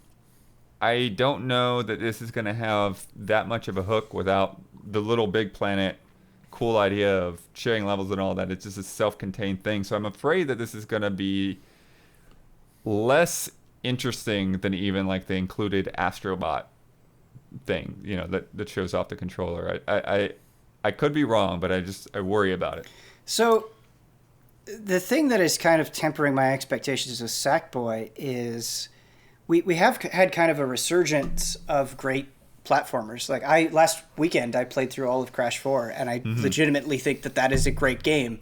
I'd like Yooka-Laylee and the Impossible Lair. I also immensely enjoyed, and I just feel like with Sackboy, it'll be fine and I'll have a fun time with it. But I nothing that I've seen has made it seem like it's going to be on that level, and I think it'll just be a decent to good platformer, which is absolutely fine. I'm in for that, but that's not particularly exciting. either. I think too, maybe one of the reasons that, like, even though I didn't think about it until now, Little Big Planet's never been great at platforming. No, it has not. Right. Little Big No, Planet it's was not. always about the ideas and the creativity and all of that. Well, and the style, yeah. Yeah. But like the Z-axis stuff, I've never liked. The 3D motion stuff was just not done right, I think, for me. I don't know. I don't even know if it has local multiplayer, but the reason I haven't invested my mind and my time to it is because it just seems like a game I'd want to get in the studio with and play with you guys locally. Like it very much seems like a local party game type game for me, not something I would be up all night playing. It ain't turning into disgusting. Yeah, no. Would definitely just want to go through like co-op platforming stages with you guys. Then our last launch game for PS5, Spider-Man Miles Morales. Pop-Tart, easy 10. Let's go. Spider-Man, one of my favorite games of all time. Straight up. All time, wow. Yep, no question. Just very easy, good. It's easy a long breezy. list. It's a very long list. Hundreds of games on this list. I just, it's Insomniac, you know, with Ratchet and Clank and now Spider-Man. This is one of my favorite studios, and it's just such an exciting launch game. And I like that it's not a full-fledged sequel. I feel like if you're doing less, you can make what's there even better. So I just have no doubt. There is no doubt in my mind that this game will be nothing short of amazing. No pun intended. Pun intended. Yeah, I'm excited for the story, kind of oddly. I thought that while Miles's sections in Spider-Man weren't like the most fun to play, I liked the introduction of the character and how they were handling it. And I mean, I think I'm endeared to him just because of Spider-Verse, you know? Yeah, I really for like sure. the Miles Morales character because of that. So yeah, I'm excited just to play through the story and see what happens and see how it intermingles with the other one. Plus just the vibes. New York The at best Christmas, vibes. man. It just looks Unreal. so good in this game. I'm just excited to zip again. Really. Zipping dude, or If I had to boil it down And to turning one thing, invisible? Like I love video games because they let us go places and do things, and like the reason it's one of my favorite games of all time is because zipping in New York is one of the best feelings I've ever had in a video game. So Yo, I'm just can excited you- to do it again. Wait, do you think So you'll be able pumped. to zip invisibly? Hey, maybe Whoa, dude. Invisip? Invisible like, zipping. hanging on a helicopter, Invisip, like, invisip. Invisiping. Invisiping. and I'm just excited to see how they're gonna improve it. You visible. know, like Yeah. Like, I know the DLCs were, like, lukewarm, but I really liked what they did with the combat in some of those DLCs. So, but I imagine they're going to take all the things they learned from Spider-Man, from the DLC, tweak where it needs to be tweaked, and just make it even better. This is such a weird thing to say because Insomniac is such an acclaimed and storied developer that has a history that I think many developers would be envious of. But even with acknowledging all of that, they also feel on the rise in a weird way. Like Spider-Man was New Golden just such a captivating game that I don't know. I think they feel like you were talking about, Huber. I have no doubts about this game, and the reason I have no doubts is because of what they instilled in me playing the first Spider-Man. It's like I feel like you can spend money on Miles Morales and know you're gonna have a good time, and that is powerful. Yes. Mm-hmm. Yes. No doubts. The next day, November 13th, Call of Duty Black Ops Cold War. And I've got to say, I've been checked out at Call of Duty for a while, but I feel even more checked out. I don't know if you guys are feeling the same way. I was never checked in. So. Sure. I'm feeling a little bit checked out as well, and it's weird because I'm usually, when I do gravitate to Call of Duty, which is inconsistently, I find that I really like Treyarch's take on it, but there hasn't been anything that they've shown me that has really grabbed my attention so far. And maybe playing it will change my mind, But I have not. I've not been excited. It looks like more Call of Duty after 100 years of Call of Duty. Yeah, I'm excited. I'm always in. Every Call of Duty, no matter what, I'll be there. Until they're repeatedly trash, which they are not. And especially, I think, when a good one comes out, like Modern Warfare, the reboot, was one of my favorites in a minute. I feel like I'm coming down from that, so that's why I'm not excited. Like Modern Warfare, I was so high on. I loved it. I played it for months after release and got like my fill. So I'm kind of full still, I'm digesting. So I'm not quite ready to dive in yet. But I'll still be there for sure. I will say Call of Duty being available on launch day does tip the scales a little bit for me. It's exciting. Yeah. Grab the Doritos, Ben. I like Call of Duty enough that I think amongst a launch lineup, I would maybe check it out. But yeah, not excited. Kingdom Hearts Melody of Memory. Yes. If I had an extra Pop-Tart, this is where I'd throw it. Hey, Kingdom Hearts is fan-fucking-tastic music. I am weirdly hyped on this. I wish I could give you a transcript of our Brad and I Slack messages, because over the last couple months, I've just been sending him pictures of Sora and crew and tracks from Kingdom Hearts, and I am so weirdly hyped for this game. I like can't even wait. I just want to bop to the music, and I'm like weirdly invested in the Kyrie lore.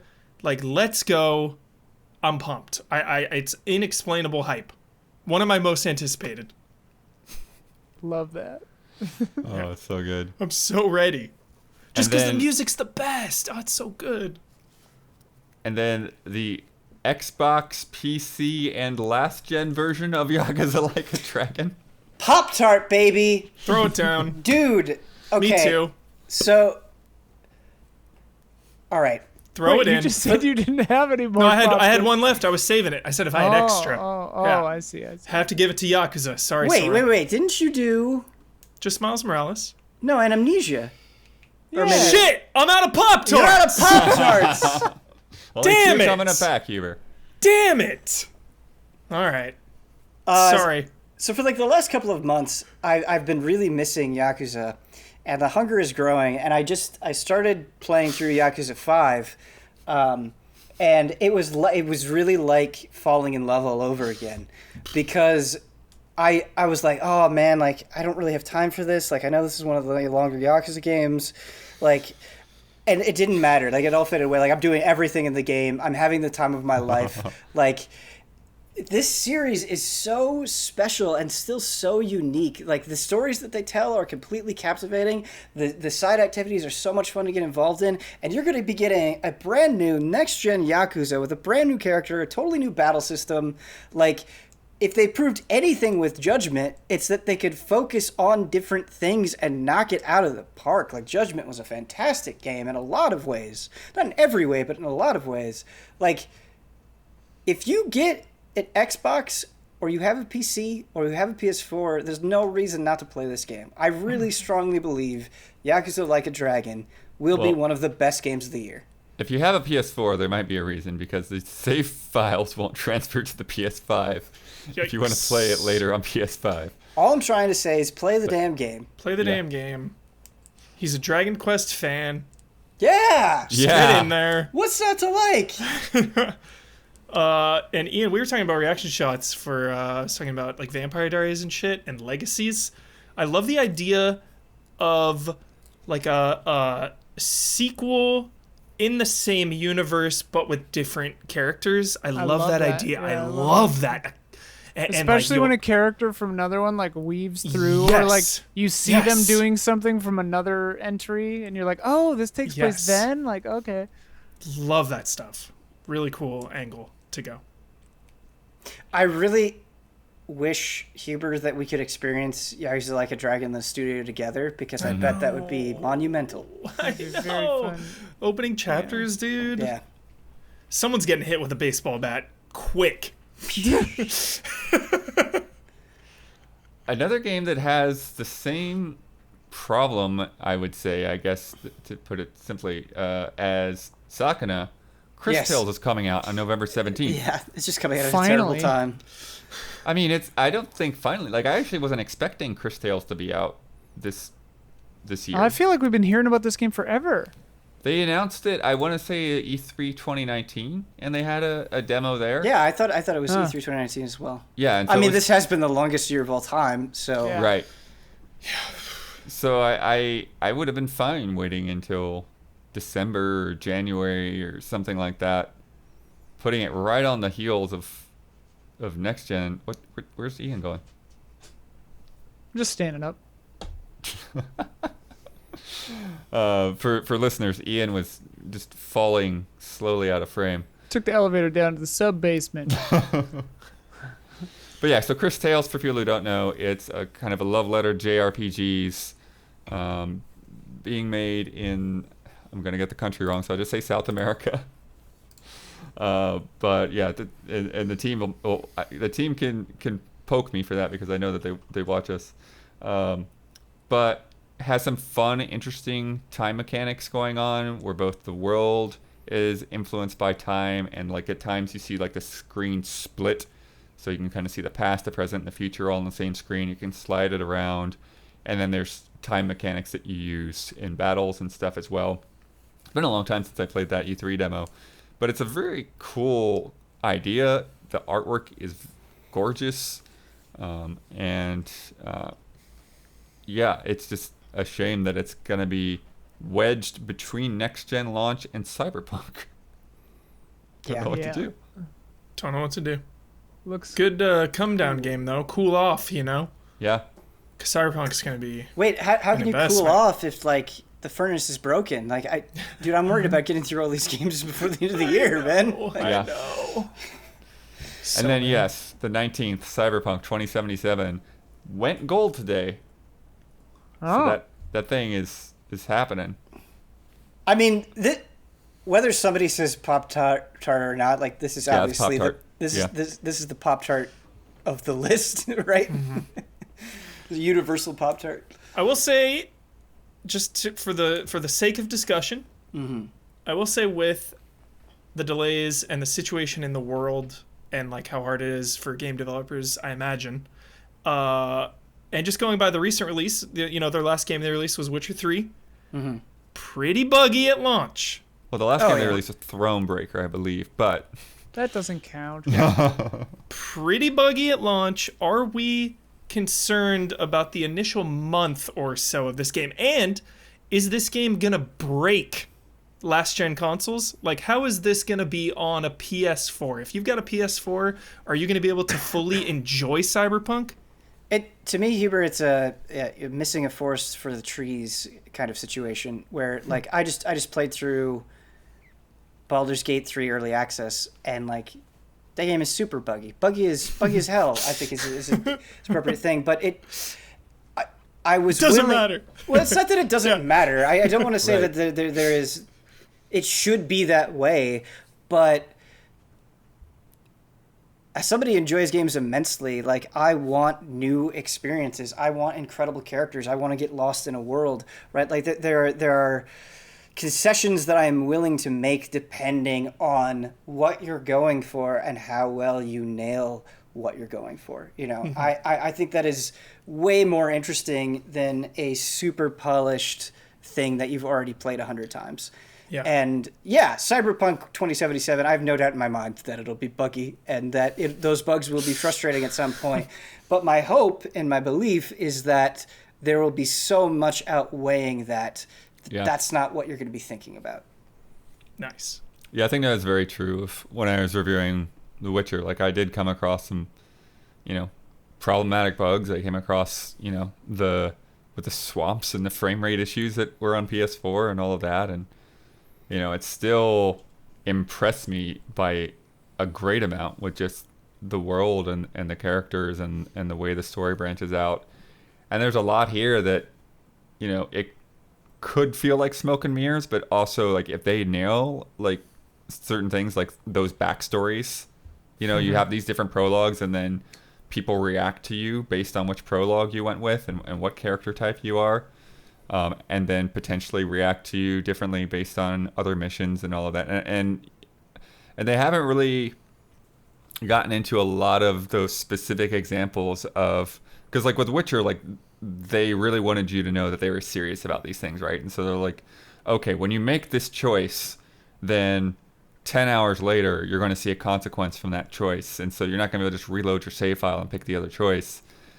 I think that they're confident enough in that now to where they don't have to tell you about that up front, and so you're not going to be looking for those things as much until like all of a sudden there it is, you know. Yeah, and just it's been so long since I feel like I've played a good Deus Ex game, you know, and a lot of the previews are just saying like, yo, getting those early Deus Ex vibes of like, holy shit, you are in this world, you are transported to this world, you can go about things so many different ways, like, yeah, it's exciting. Yeah, that's really how I feel about it when I see gameplay. Is I'm looking at Deus Ex in just a much more gigantic world with much more believable characters. Just even hanging out, you know, just like people hanging out on the street feel more realistic and more believable. Nice. That'll be also, Ben, I expect you to tweet disgusting with Cyberpunk. The night you play Cyberpunk, like 6 a.m., 7 a.m. I like this exchange. Okay. Yeah. Okay. Disgusting. Just with pictures of like energy drinks. Yeah. Just like my like naked body, and the tweet is plug me in. The last announced game of that month, Hyrule Warriors Age of Calamity. I'm out of Pop-Tarts, but if I wasn't, I would put one on Hyrule Warriors Age of Calamity. Do I have any toaster strudels? I lost track, man. I think I got one. You want to put one on Hyrule Warriors Age of Calamity? Put them on the list beforehand. Dude, come on! Yeah, what the hell? Like Muso, you know? Dude, no, I'm sick of this. Like smashing enemies for me, it gets a little... It loses a little impact after like 7,000 kills, you know? I'm not going to sit here and pretend like it's the most engrossing or best gameplay or anything, but I really think Hyrule Warriors is underappreciated, and I think it is a great marriage of Zelda and Muso. And if you do enjoy that style, and I think Hubert, I was playing Hyrule Warriors Definitive Edition on my Switch, and it's more intense than people give it credit for. Like, I was trying to complete something in a certain amount of time, and I couldn't let somebody get to a base, and just how you manage the battlefield. Shit. Like, there's way more strategy going on. Like, I'm so sick of people just being like, Muso, it's just this, and they like don't really know. They don't really know that there does become more strategy. Like even Dragon Quest, the Muso. Heroes. Yeah, Heroes. I just got like as much as things were going on, and like the mission variety and like airship and all that was so cool. Still, I was just like, it's a little fatigued. You know, Hubert, I think that's fair. I think Hyrule Warriors is better than Heroes. I'd have to go this one with Heroes. The story of this one is what. Mm-hmm. Yeah, I think the story of the scenario, it's pulling me in more than a Muso game generally would. Yeah, this and P5 Scramble. Though. Sick of this Muso slander. Scramble, I'm sick of it. All right, December kicking off, Empire of Sin. This is another one I'm really interested in. Honorable mention to Empire of Sin. If I have another toaster strudel, just keep throwing these things out. I think I haven't used mine yet. Toaster strudels are bad, Hubert. I thought they could be good though. That was the impression I had. They could turn out good, but you're thinking that they're probably going to be bad. It's a warning. I love toaster strudel. I just want to get that out here right now. It's all good. Toaster strudels are freaking amazing, especially... I was trying to think of another thing, but... Yeah, toaster strudel, especially when you like save some of the frosting, you'll eat a plain one to double up on one down the line. It's an investment. You guys ever do that? That's a lot of frosting, dude. This game should be called like Oreo Thins and like broken glass. Empire Sin, though, hype. Very hyped. Love me some Mafia Tales. We haven't really talked about what it is. It's essentially a Yeah, A Mafia Mafia strategy game. yes, yeah. correct. Mafia Yeah. strategy game, lot of systems going on in this thing, a lot of menus, a lot of backdoor shady deals, a lot of management, tons of management, but also some like real-time combat going on, which seems really cool. And I'm really excited for this. Brenda Romero. Yep. Mm-hmm. Brenda Yeah. Romero. Let's go. Definitely intrigued. Also that day, Twin Mirror Huber. Yes. I'm afraid this game might slip, but It's gonna slip. I'm nervous. As in I be wouldn't delayed I or wouldn't be mad bad? at it. What's that? As in be delayed slip or as in be bad slip? Delay. Oh. But yeah, this is Don't Nod. This, in some ways, maybe feels more like a traditional setup compared to their other games of an adventure game. Yeah. But you're returning just- to this town. Mm-hmm. You have this, Yeah, just coming off of Life is Strange and Tell Me Why. They're very like Tell me why. coming of age type stories. So this being kind of like a murder mystery detective kind of thriller noir from Don't Nod has me very excited. With a little squirrely mind palace business. Mind Palace, that's the Little word I was Hannibal trying to Lecter remember. Mind Palace. Little Mind Palace. Coop Twin Mirror vibes Little, going on. double Tarkovsky or whoever it was. Tchaikovsky. I who said the hell Twin Mirror, wrote Twin that? Peaks. Yeah. Twin Mirror, Twin Peaks. yeah, that's interesting. December 3rd, Immortals Phoenix Rising. Ubisoft getting the Breath of the Wild vibe in their open world with like puzzly mechanics and climbing everything and just like a more Damiani got cartoonish me vibe. hyped. Yeah, Dostoevsky. That's what I was thinking of. Never mind. but yeah, Stalker. I'm curious about this game. I feel like I might have to get my hands on it before I really know what I think it's good or Dude, the not. Damiani praise Yeah. does not come lightly, Sure. especially in cool. relation to Zelda. Yeah. This guy's throwing out crazy claims about how good this game is. You got me on board, Damiani. December 8th, Puyo Puyo Tetris 2, Ian and Ben, hit me. Yo, hype. Puyo Puyo Tetris What is there to say? is amazing. It's Yeah. great. It's perfect. It's just a good time. It's fun by yourself. It's fun with friends. More Puyo Puyo Tetris is good. I wish I was better at Puyo Puyo Tetris, but Same. I do enjoy playing it. And I think the thing about Puyo Puyo Tetris that maybe separates it a little bit from other Tetris things, which is weird to say considering how the presentation is amazing in Tetris Effect, but the Puyo Puyo Tetris vibe is very, very, very good. It is just cute and colorful and lighthearted, and it's a good time. It's a good time. Yeah, it coming out around Christmas time Yeah. Dude. Fits. feels good. And Fusion is such a good game mode. I'm really bummed I won't be able to like beat my sister at it repeatedly, like in previous holiday seasons. That's Keenan the bummer better with Puyo Puyo Tetris is like I'm better than my friends and family at it, so I always just like. I'm gonna send you guys pictures when this game comes out of me drinking hot chocolate and playing. Nice. With the caption "disgusting." Disgusting. December 10th, The Medium. Yes. I forgot this was so Team. late. So excited. Yeah, I didn't realize it was gonna be this late either. Putting a lot of hope on the medium. Lot Yeah, of hope.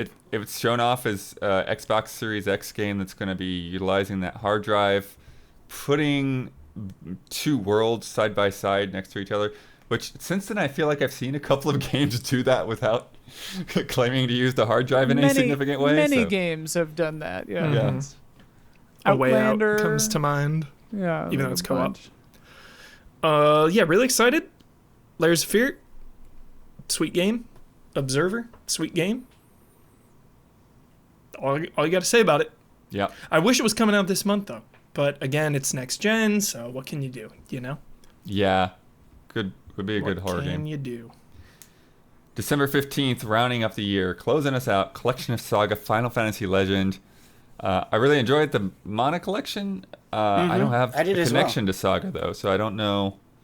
I don't either. Saga feels like one that got away. I did play Saga Frontier.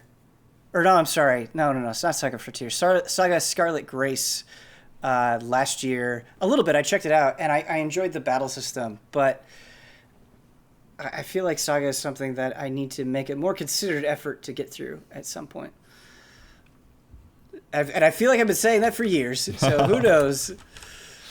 All right. Well, sorry if that went a little too long for people, but it's a crazy Q4. Fall is looking up. But before we get through some other headlines, I do want to give a shout out to GameSpot. They're hurting right now. They're going through layoffs. Basically, they're going to be acquired by Red Ventures. The whole CNET group is being acquired by Red Ventures from Viacom CBS, and so we've heard of layoffs happening essentially in preparation for that. So it's similar to what happened with us at Game Trailers. Viacom own GameSpot? Viacom CBS, because CBS Interactive owns CNET, right. and then I guess they merged, and so now. Yeah, I forgot that. Yeah. So it's hard for me to keep up with too. Shout out. Yeah, some names that I saw out there today: Edmund Trand, Ashley O, Jess McDonald, Will Fulton, Tony Wilson, basically the whole GameSpot Australia team, and then some other folks as well. Some of them had been there 9 years, 12 years, so it's going to be hitting that family pretty hard, whether they've kept their jobs or not. Yeah, condolences for sure. Big time. We went through it, and it's not easy. That was my first favorite website, GameSpot. GameSpot, yeah. I So really attached. looked up to GameSpot as well back in the day. Also this week, I'm going to jam through some other headlines real quickly. If you want to stop me, then stop me, but we'll just try to get through them to give some updates on what's happened this week. AMD announced their new Zen 3 Ryzen 5000 series is coming November 5th, ranging from the 5600 at $299 to the 5950 at $799. The 5900 is expected to have an average 26% increase in performance compared to the 3900 XT. Xbox Cloud Gaming absolutely will end up on iOS, according to Phil Spencer. Microsoft plans a browser-based solution in 2021, similar to what Amazon recently released with Luna, or revealed with Luna. PlayStation is updating trophy levels up to $9.99 and recalculating trophy values. That's happening pretty much right now. Mortal Kombat 11 announced Combat Pack 2 will include Melina, Rain, and Rambo. Finally, Melina. Finally, Melina, but Rambo does. Rambo vs. Terminator, man. Rambo. Yeah, Rambo vs. slides Terminator right in. is and sweet. RoboCop.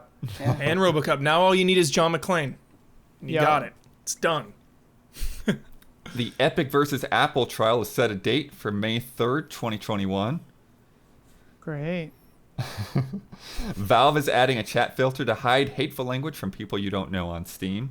Excellent. That can be disabled if you don't want it, but it hopefully will be of some help to people. Outriders was delayed to February 2021. Good on them for not being in the middle of that pack. Mm-hmm. Final Fantasy 16 has already completed quote-unquote basic development.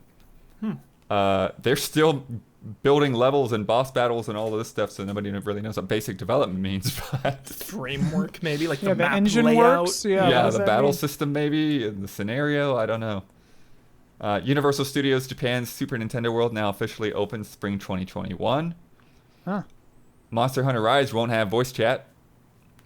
Shocker. Ben, what do you think about that? What's Is that? that bad? Is that bad, Ben? For Monster Hunter? I mean, Isn't I it don't just want a to. I don't want to Switch speak game? for everybody, but it's like, just people just get on Discord anyway. So I don't. I guess I don't want to like be too dismissive of it, but I just feel like people are already embedded in other things that they're using for voice chat anyway. So it doesn't strike me as a huge deal. I am a little bit more concerned by the news that they're separating single player hunts and multiplayer hunts. They're going kind of back to what they were doing before World, and I really liked how they handled it in World. So we'll see how it fares in Rise. Nice. Reebok is announcing a line of shoes based on Assassin's Creed Valhalla. No idea what they look like. Weird. Will Omar get those? That announcement Ian? was being teased. He's a Nike sneakerhead. Nikes. Got it. Watch Dogs Legion Bloodline DLC will include Aiden Pierce, Wrench from Watch Dogs 2, and an Assassin's Creed crossover with a character named Darcy.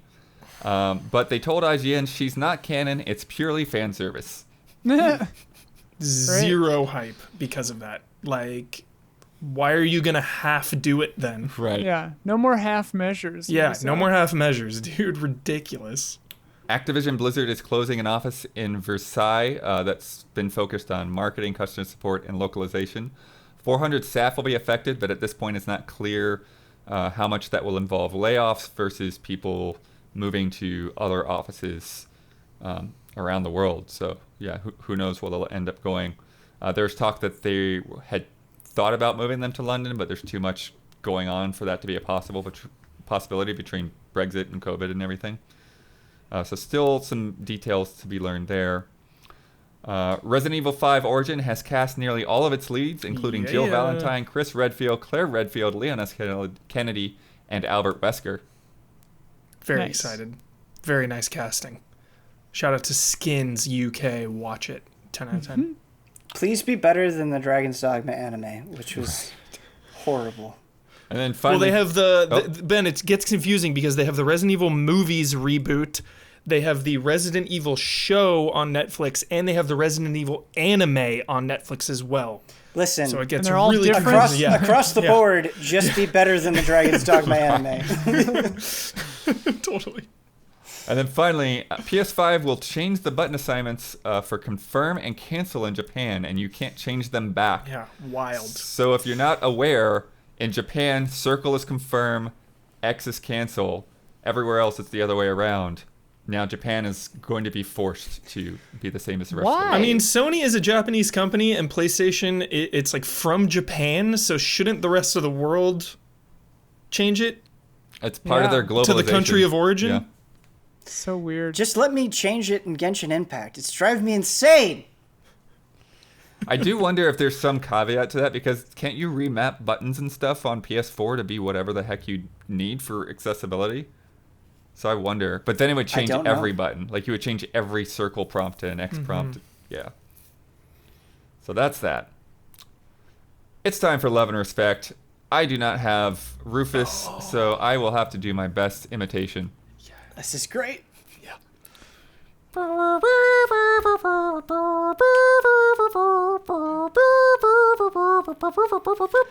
and respect. That was beautiful, Bloodworth. That was great. perfect.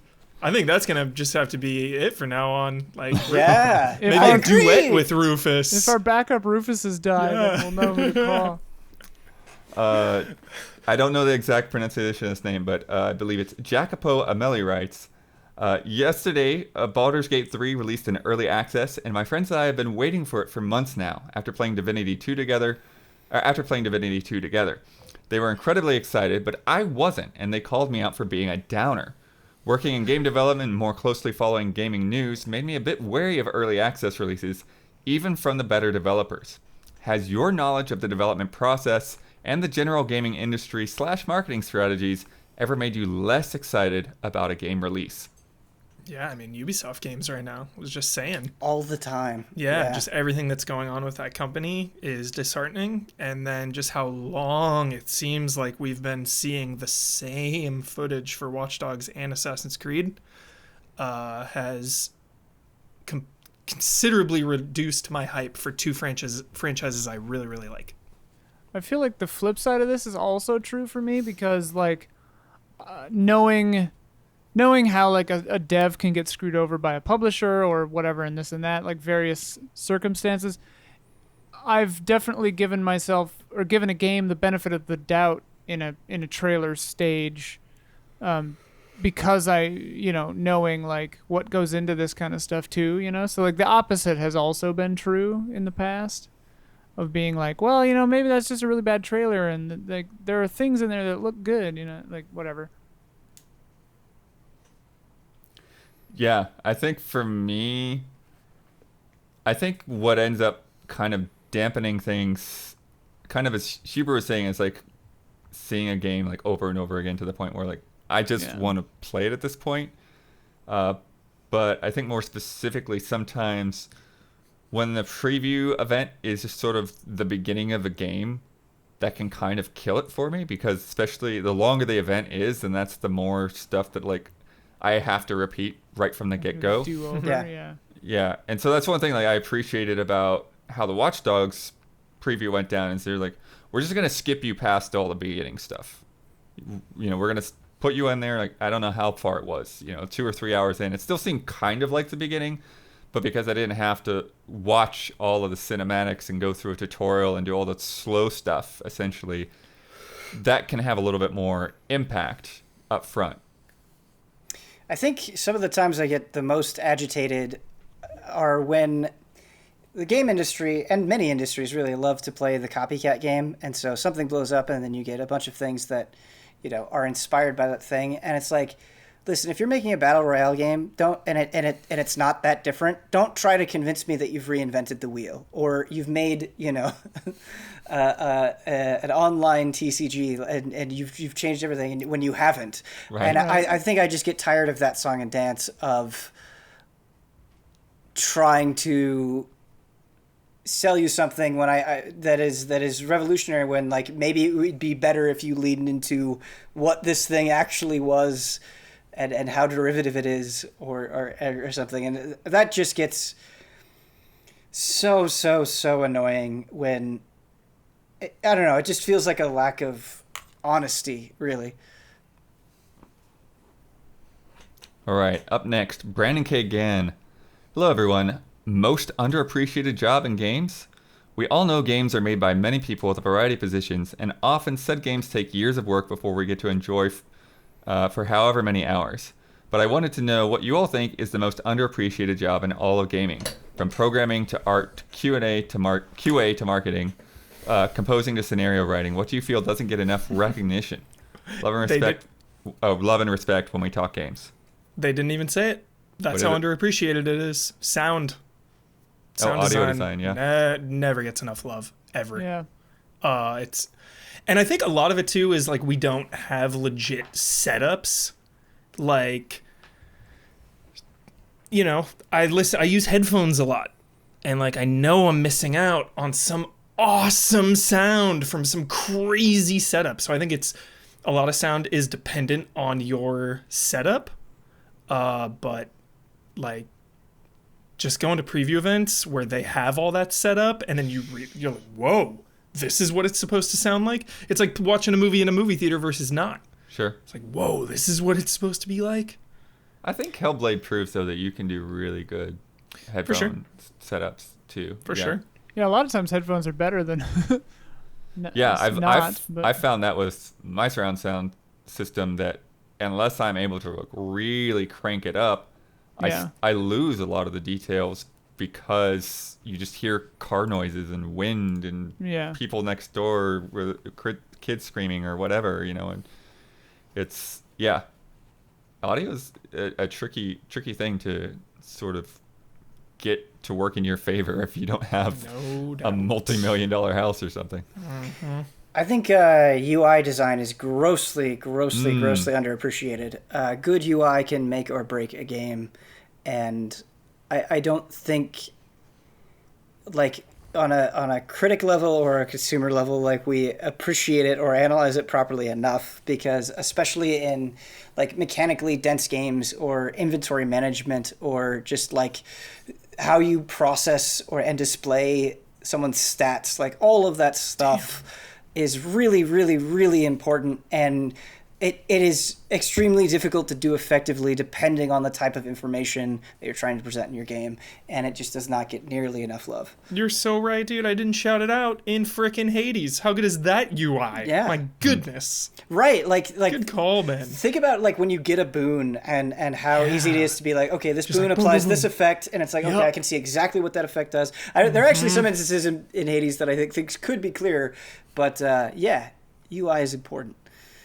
I think, they mentioned the one that I think is the common one to be like the unsung heroes, the QA testers, but I think that the one that I've never heard anybody talk about, and I'm not even sure what they're called necessarily in video games, like in film, it's, you know, people like line producers and like script supervisors and gaffers and stuff, but like you know, in gaming, people who are handling like internal scheduling and financing and line producing kind of Oh, stuff, yeah, like yeah. the really boring stuff that like we don't even fully maybe understand what's happening. Because like QA, you can wrap your head around it. It's like, oh yeah, they're bug squashing, they're looking for issues. It's like we've all done that to some extent, but like, yeah, the people who are just doing the paper pushing that like, where it's just like a boring job but in a cool thing, you know, like Right. shout out to them, I guess. Yeah. Yeah, I think we saw some of that when the that God of War, the Raising Kratos documentary. Yeah. You know, you really got to see some of those interactions and approvals, and like, we need to delay the game, and you see them like calling up all the people, and like, okay, you can delay the game, you know, or like the amount of yeah, considering that's like a lot of what I do for ECLIs is Yeah. deal with giant lists and schedules. I totally feel that. Yeah, And one those thing jobs I've been, are often like, oh, sorry, I was just gonna say those jobs are often like incredibly stressful jobs, and they don't get sung out at all. Like I've got a friend who does similar stuff like that for Marvel, for the Marvel movies, and she's always like, well, you know, this scene got canceled, so I was up all night like recalling all the actors and being like, well, you're on Tuesday now, like stuff like that. And it's just like, woof. Sorry, but, yeah.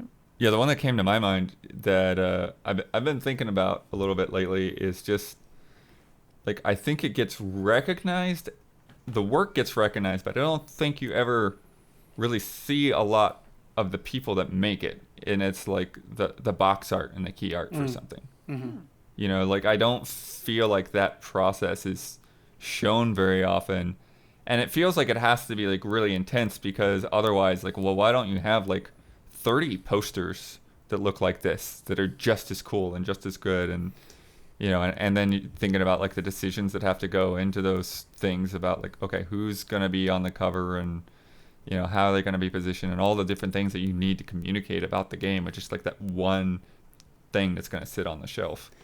I feel like I have a like an ancillary appreciation for this, Blood, because just making thumbnails, it's so annoying when you're trying to make a thumbnail for a game, and the game is great, but it's like, why are all of your assets either not easily available or bad? And it's like, it can make a huge difference when it's like, we're trying to talk about your game, and I love when I'm making a thumbnail and it's like, no, this is perfect, like this art just captures it so well.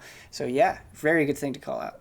Yeah. Oh yeah, when we were going through the Baldur's Gate 3 stuff the other day and trying to make that thumbnail. You're like, why is this everyone's back? Yeah, I'm looking at 4 shots in a row that are just people's backs. You know, like, the environment is cool, but like, it's not cool enough for me to just stick somebody's back on a thumbnail.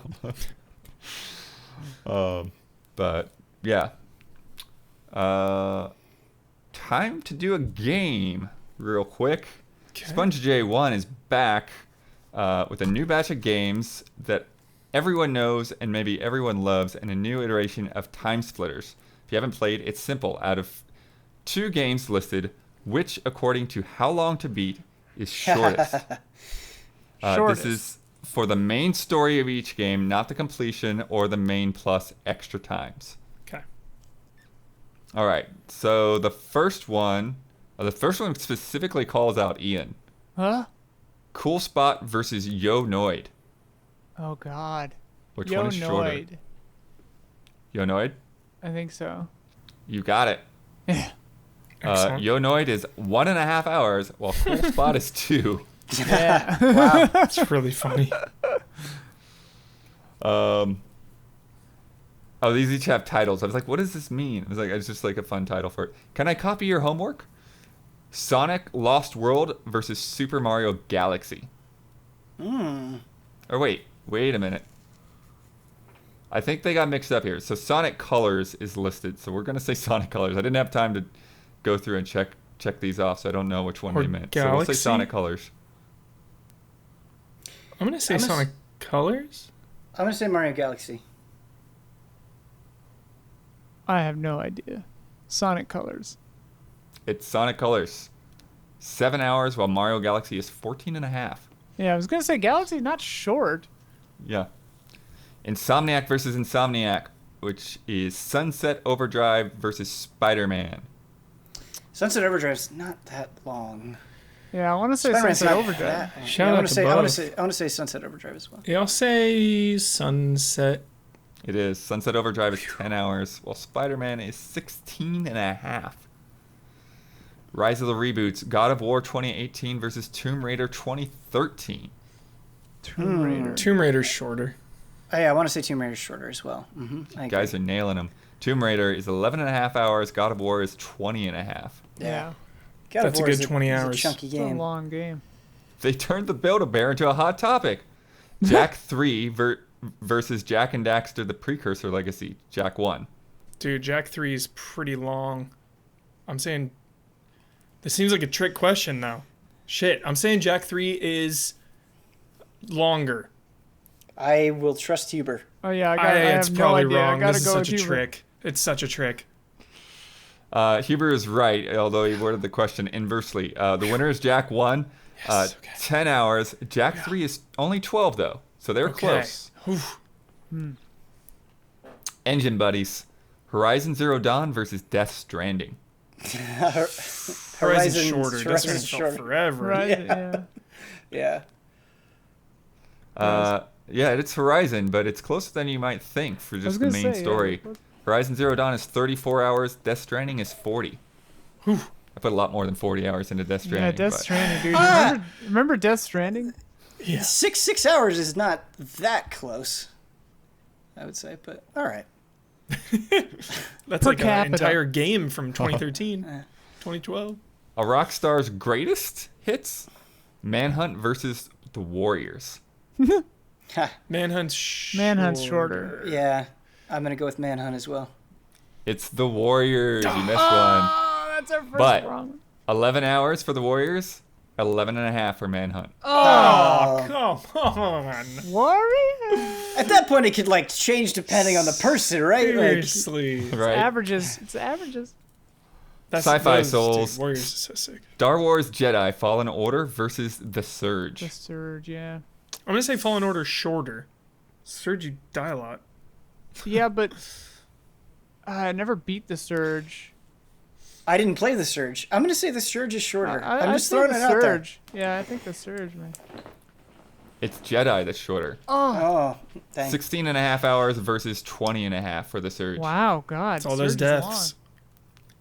Meme, the game. Goat Simulator versus Untitled Goose Game. long. Untitled. Untitled Untitled Goose Game so is Game short. is shorter. Yeah. Yeah. It's Goat Simulator. Ghost Simulator, does Ghost Simulator even have a story? It kind of Apparently does. it does. I mean, 2 it sorta hours does. versus Untitled Goose Game's 3 hours, which That's BS. We beat it in 2. we definitely got Yeah. through Untitled Goose Game quicker than that. Yeah. Why does everybody love that game so much? You're It's a not, cute you game, don't but like it? it's, I like it. It's just like It was okay. we played it in the I felt perfect like an setting, outlier. and I don't need to ever think about it again. Like it was a cute game to play, and then it was gone. You know, I just don't understand why it was so over the top, over the moon Yeah. for everybody. Zeitgeist. Yeah. And the final one in this game. What do you mean this isn't what the fans wanted? Star Fox Adventure versus Star Fox Zero. Zero. Zero's shorter. Is I'm my going to guess. say Zero's I'm gonna pretty go with short. them. I'll go with 0. It is Star Fox Zero. It's 5 hours, but Ian, I'm gonna have you look up Star Fox Adventures because they forgot to write the time down. Oh, this is on how long to beat. Yeah. I really Yeah. don't like Star Fox Adventures, and I really No, I wanted wanted to like Star Fox I know. Adventures. I feel like we've had I this was really conversation. into Dinosaur Planet and those reveals, and I thought it looked really cool when it came out on When's the last time you GameCube. guys played it? 13 hours. Oh, I mean, 13, GameCube days. okay. I have not played. What and was it was Star just Fox Time Zero? for a revisit. Yeah. Star Fox Zero was 5, Let's revisit it. and then Star Fox Adventures is saying is 13. 13 main story only. Yeah. I think Yeah. I bought and returned Star Fox Adventures. It feels long. It just feels Yeah. like everything is a slug. Yeah. Yeah, exactly. That is what my memory is telling me as well, Blood. But yeah, it says if you guys continue to enjoy, he'll keep coming back with more. So thank you, Good one. Sponge J. It's time for bets. Oh, there we go. I'm forgetting whether I need to do anything other than say it's time for bets. That's it. But- Yeah. Next week's bet. I came up with this one because I got to it before Brandon did. I've got a crazy one for us. Second It's pretty Extinction is going into early access next Tuesday, October 13th. Before the podcast, 3 of us will group up. It's a 3-player game. We'll load into a map. And then once it starts, no one will be allowed to use any kind of attack or ability other than melee. How long will it take us to have a full team wipe? Ian, you go first. 3 minutes. Yeah, there you go. 3 minutes. Huber? 7 minutes. Oh. 7 minutes is all I can spare to play with you. Believe in that survival. Ben, what do you think?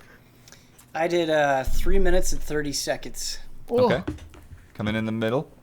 And then I am on the low end Damn it! with 2:02. I should have gone under you. Ian, I'll need you to pull up Twitch here. Okay.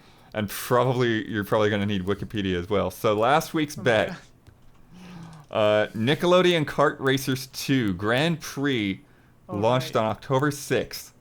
While we're recording this podcast, this is what's happening right now. What? Brandon's going to check the top Twitch stream. He did not. Ian is doing that. And we need to find the top Twitch stream for Nickelodeon Kart Racers 2. We need to find that person. We need to see what character they're using. There are apparently only 2 people streaming it in the world. Great. One has no viewers, one has 3. All right, number 3. Who are they racing with? Some girl. Who are you? Kim Possible? Who is this? It's just the back of the head. Brandon. Ben's eyes on this. Well, I'm just gonna have to look at Nickelodeon Kart Racer. Yeah, see what the list is. Because I remember there's this host, too, that's one of them, right? Yeah. Okay. Okay, it actually might be. Yeah, it looks like it's the JoJo Siwa. It is Siwa. Okay. I JoJo Siwa. think. I'm trying to see if there are any other characters that could potentially look like this. And so then we need to know what year JoJo Siwa started on Nickelodeon. I have that information. 2013. 2013. Looks like. Okay. Years active 2013 to present. Got it. So we basically just need to know if you're confident that is JoJo Siwa. Yeah, it is 100% JoJo Siwa. I'm looking at they got second, and it says JoJo Siwa. Oh, they got, we got it confirmed. All right, so. I'm just Ian, making sure that it was 2013, but. Yeah, Ian had bet 1997. Huber, you had bet 1998. Jones and I both bet 1999. We're the closest. So we get 2 points. Wow. Yeah, well, she was born in 2003, so Wow. definitely didn't start before that. So that brings us to Jovial Penguins. 14. Goodbye, my unintended. Go to heaven. And Astonished Scorpions 11. Oh boy. Closing the gap there. That was a big one. Yeah. What 2 points. What a thing for Brandon to leave on. Yeah, that was complex. Not quite as Complicated complex and insane as your game that's going to have 3 people have to jump into a game and play together. But we can at least pre-record that and then time it afterwards. Yeah. Let me tell you about patreon.com/easyallies. Patreon is how we exist. It's how we do everything that we do here at Easy Allies. From this podcast to our streams, to our reviews, to the other podcasts, to the different shows that we're doing. It is all because of the wonderful people who support us on Patreon. So please head over there. Consider giving even $1 a month. Like that's kind of my mantra is like, if we can get 10,000 or 12,000 people to give us $1 a month, and then other people don't have to worry about it as much, then we'll be doing great. Yeah, tell your friends. Yeah, tell your friends. If you give $5 a month, you get this podcast a couple of days early as soon as it's basically done being edited and ready to go. That goes up Friday mornings while And everyone without else. ads. Yeah, and you get it ad free on Patreon as well. And then everyone else gets it on Sunday with those ads. And you also get to submit to the Love and Respect and the Silver Lining at the start of the podcast. And there's all kinds of other wonderful benefits. And this month, from October 19th to 24th, we are having the Patron Party. We're going to have bonus rewards. We're doing a bunch of extra videos. We're going to be showing off some new shows that we're working on. And it's going to be a fun time. And at the end of that, we're going to have a marathon on Twitch for 8 hours. And it's going to be a good time. And as part of that, we also have our shout-out tier, which is at the $250 level. So the people who are really just going above and beyond to keep this thing running. So, Ian, you'll go first? I guess it actually depends on your screen. Yeah, I guess we can go me, Huber, Blood, Ben. Okay, so I'll go after Huber. Okay. You have to say their names, though. Yeah, say their names first. So shout out to Caleb Togi Crawford, Elthanis, and Greg the Dark Knight Kettering. Shout out. Shout out. Shout out. All right, and to close this crazy, super long podcast off that I've got thrown into, this is crazy. I get to, because I won the bet, I get to promote any Easy Allies video I would like to promote. I get the final word on anything I've disagreed with, want to reiterate, or just popped into my head. And I get to sign off with my trademark sign off. So a video I'd like to promote is Ben's Baldur's Gate 3 impressions. He got to check it out a few days before early access, give some first thoughts. He'll give some more thoughts later, I'm sure, as he's been putting a lot more time into it. But that is still a cool video. You should check it out. Yeah. I got to learn a lot about that game there, and you can learn a lot as well. For final word, I will just say that this is a lot harder than you think it is to put this podcast together, and much harder even so to keep it on track. You did great, Blood. Yeah. And we will see you before the next blood moon rises.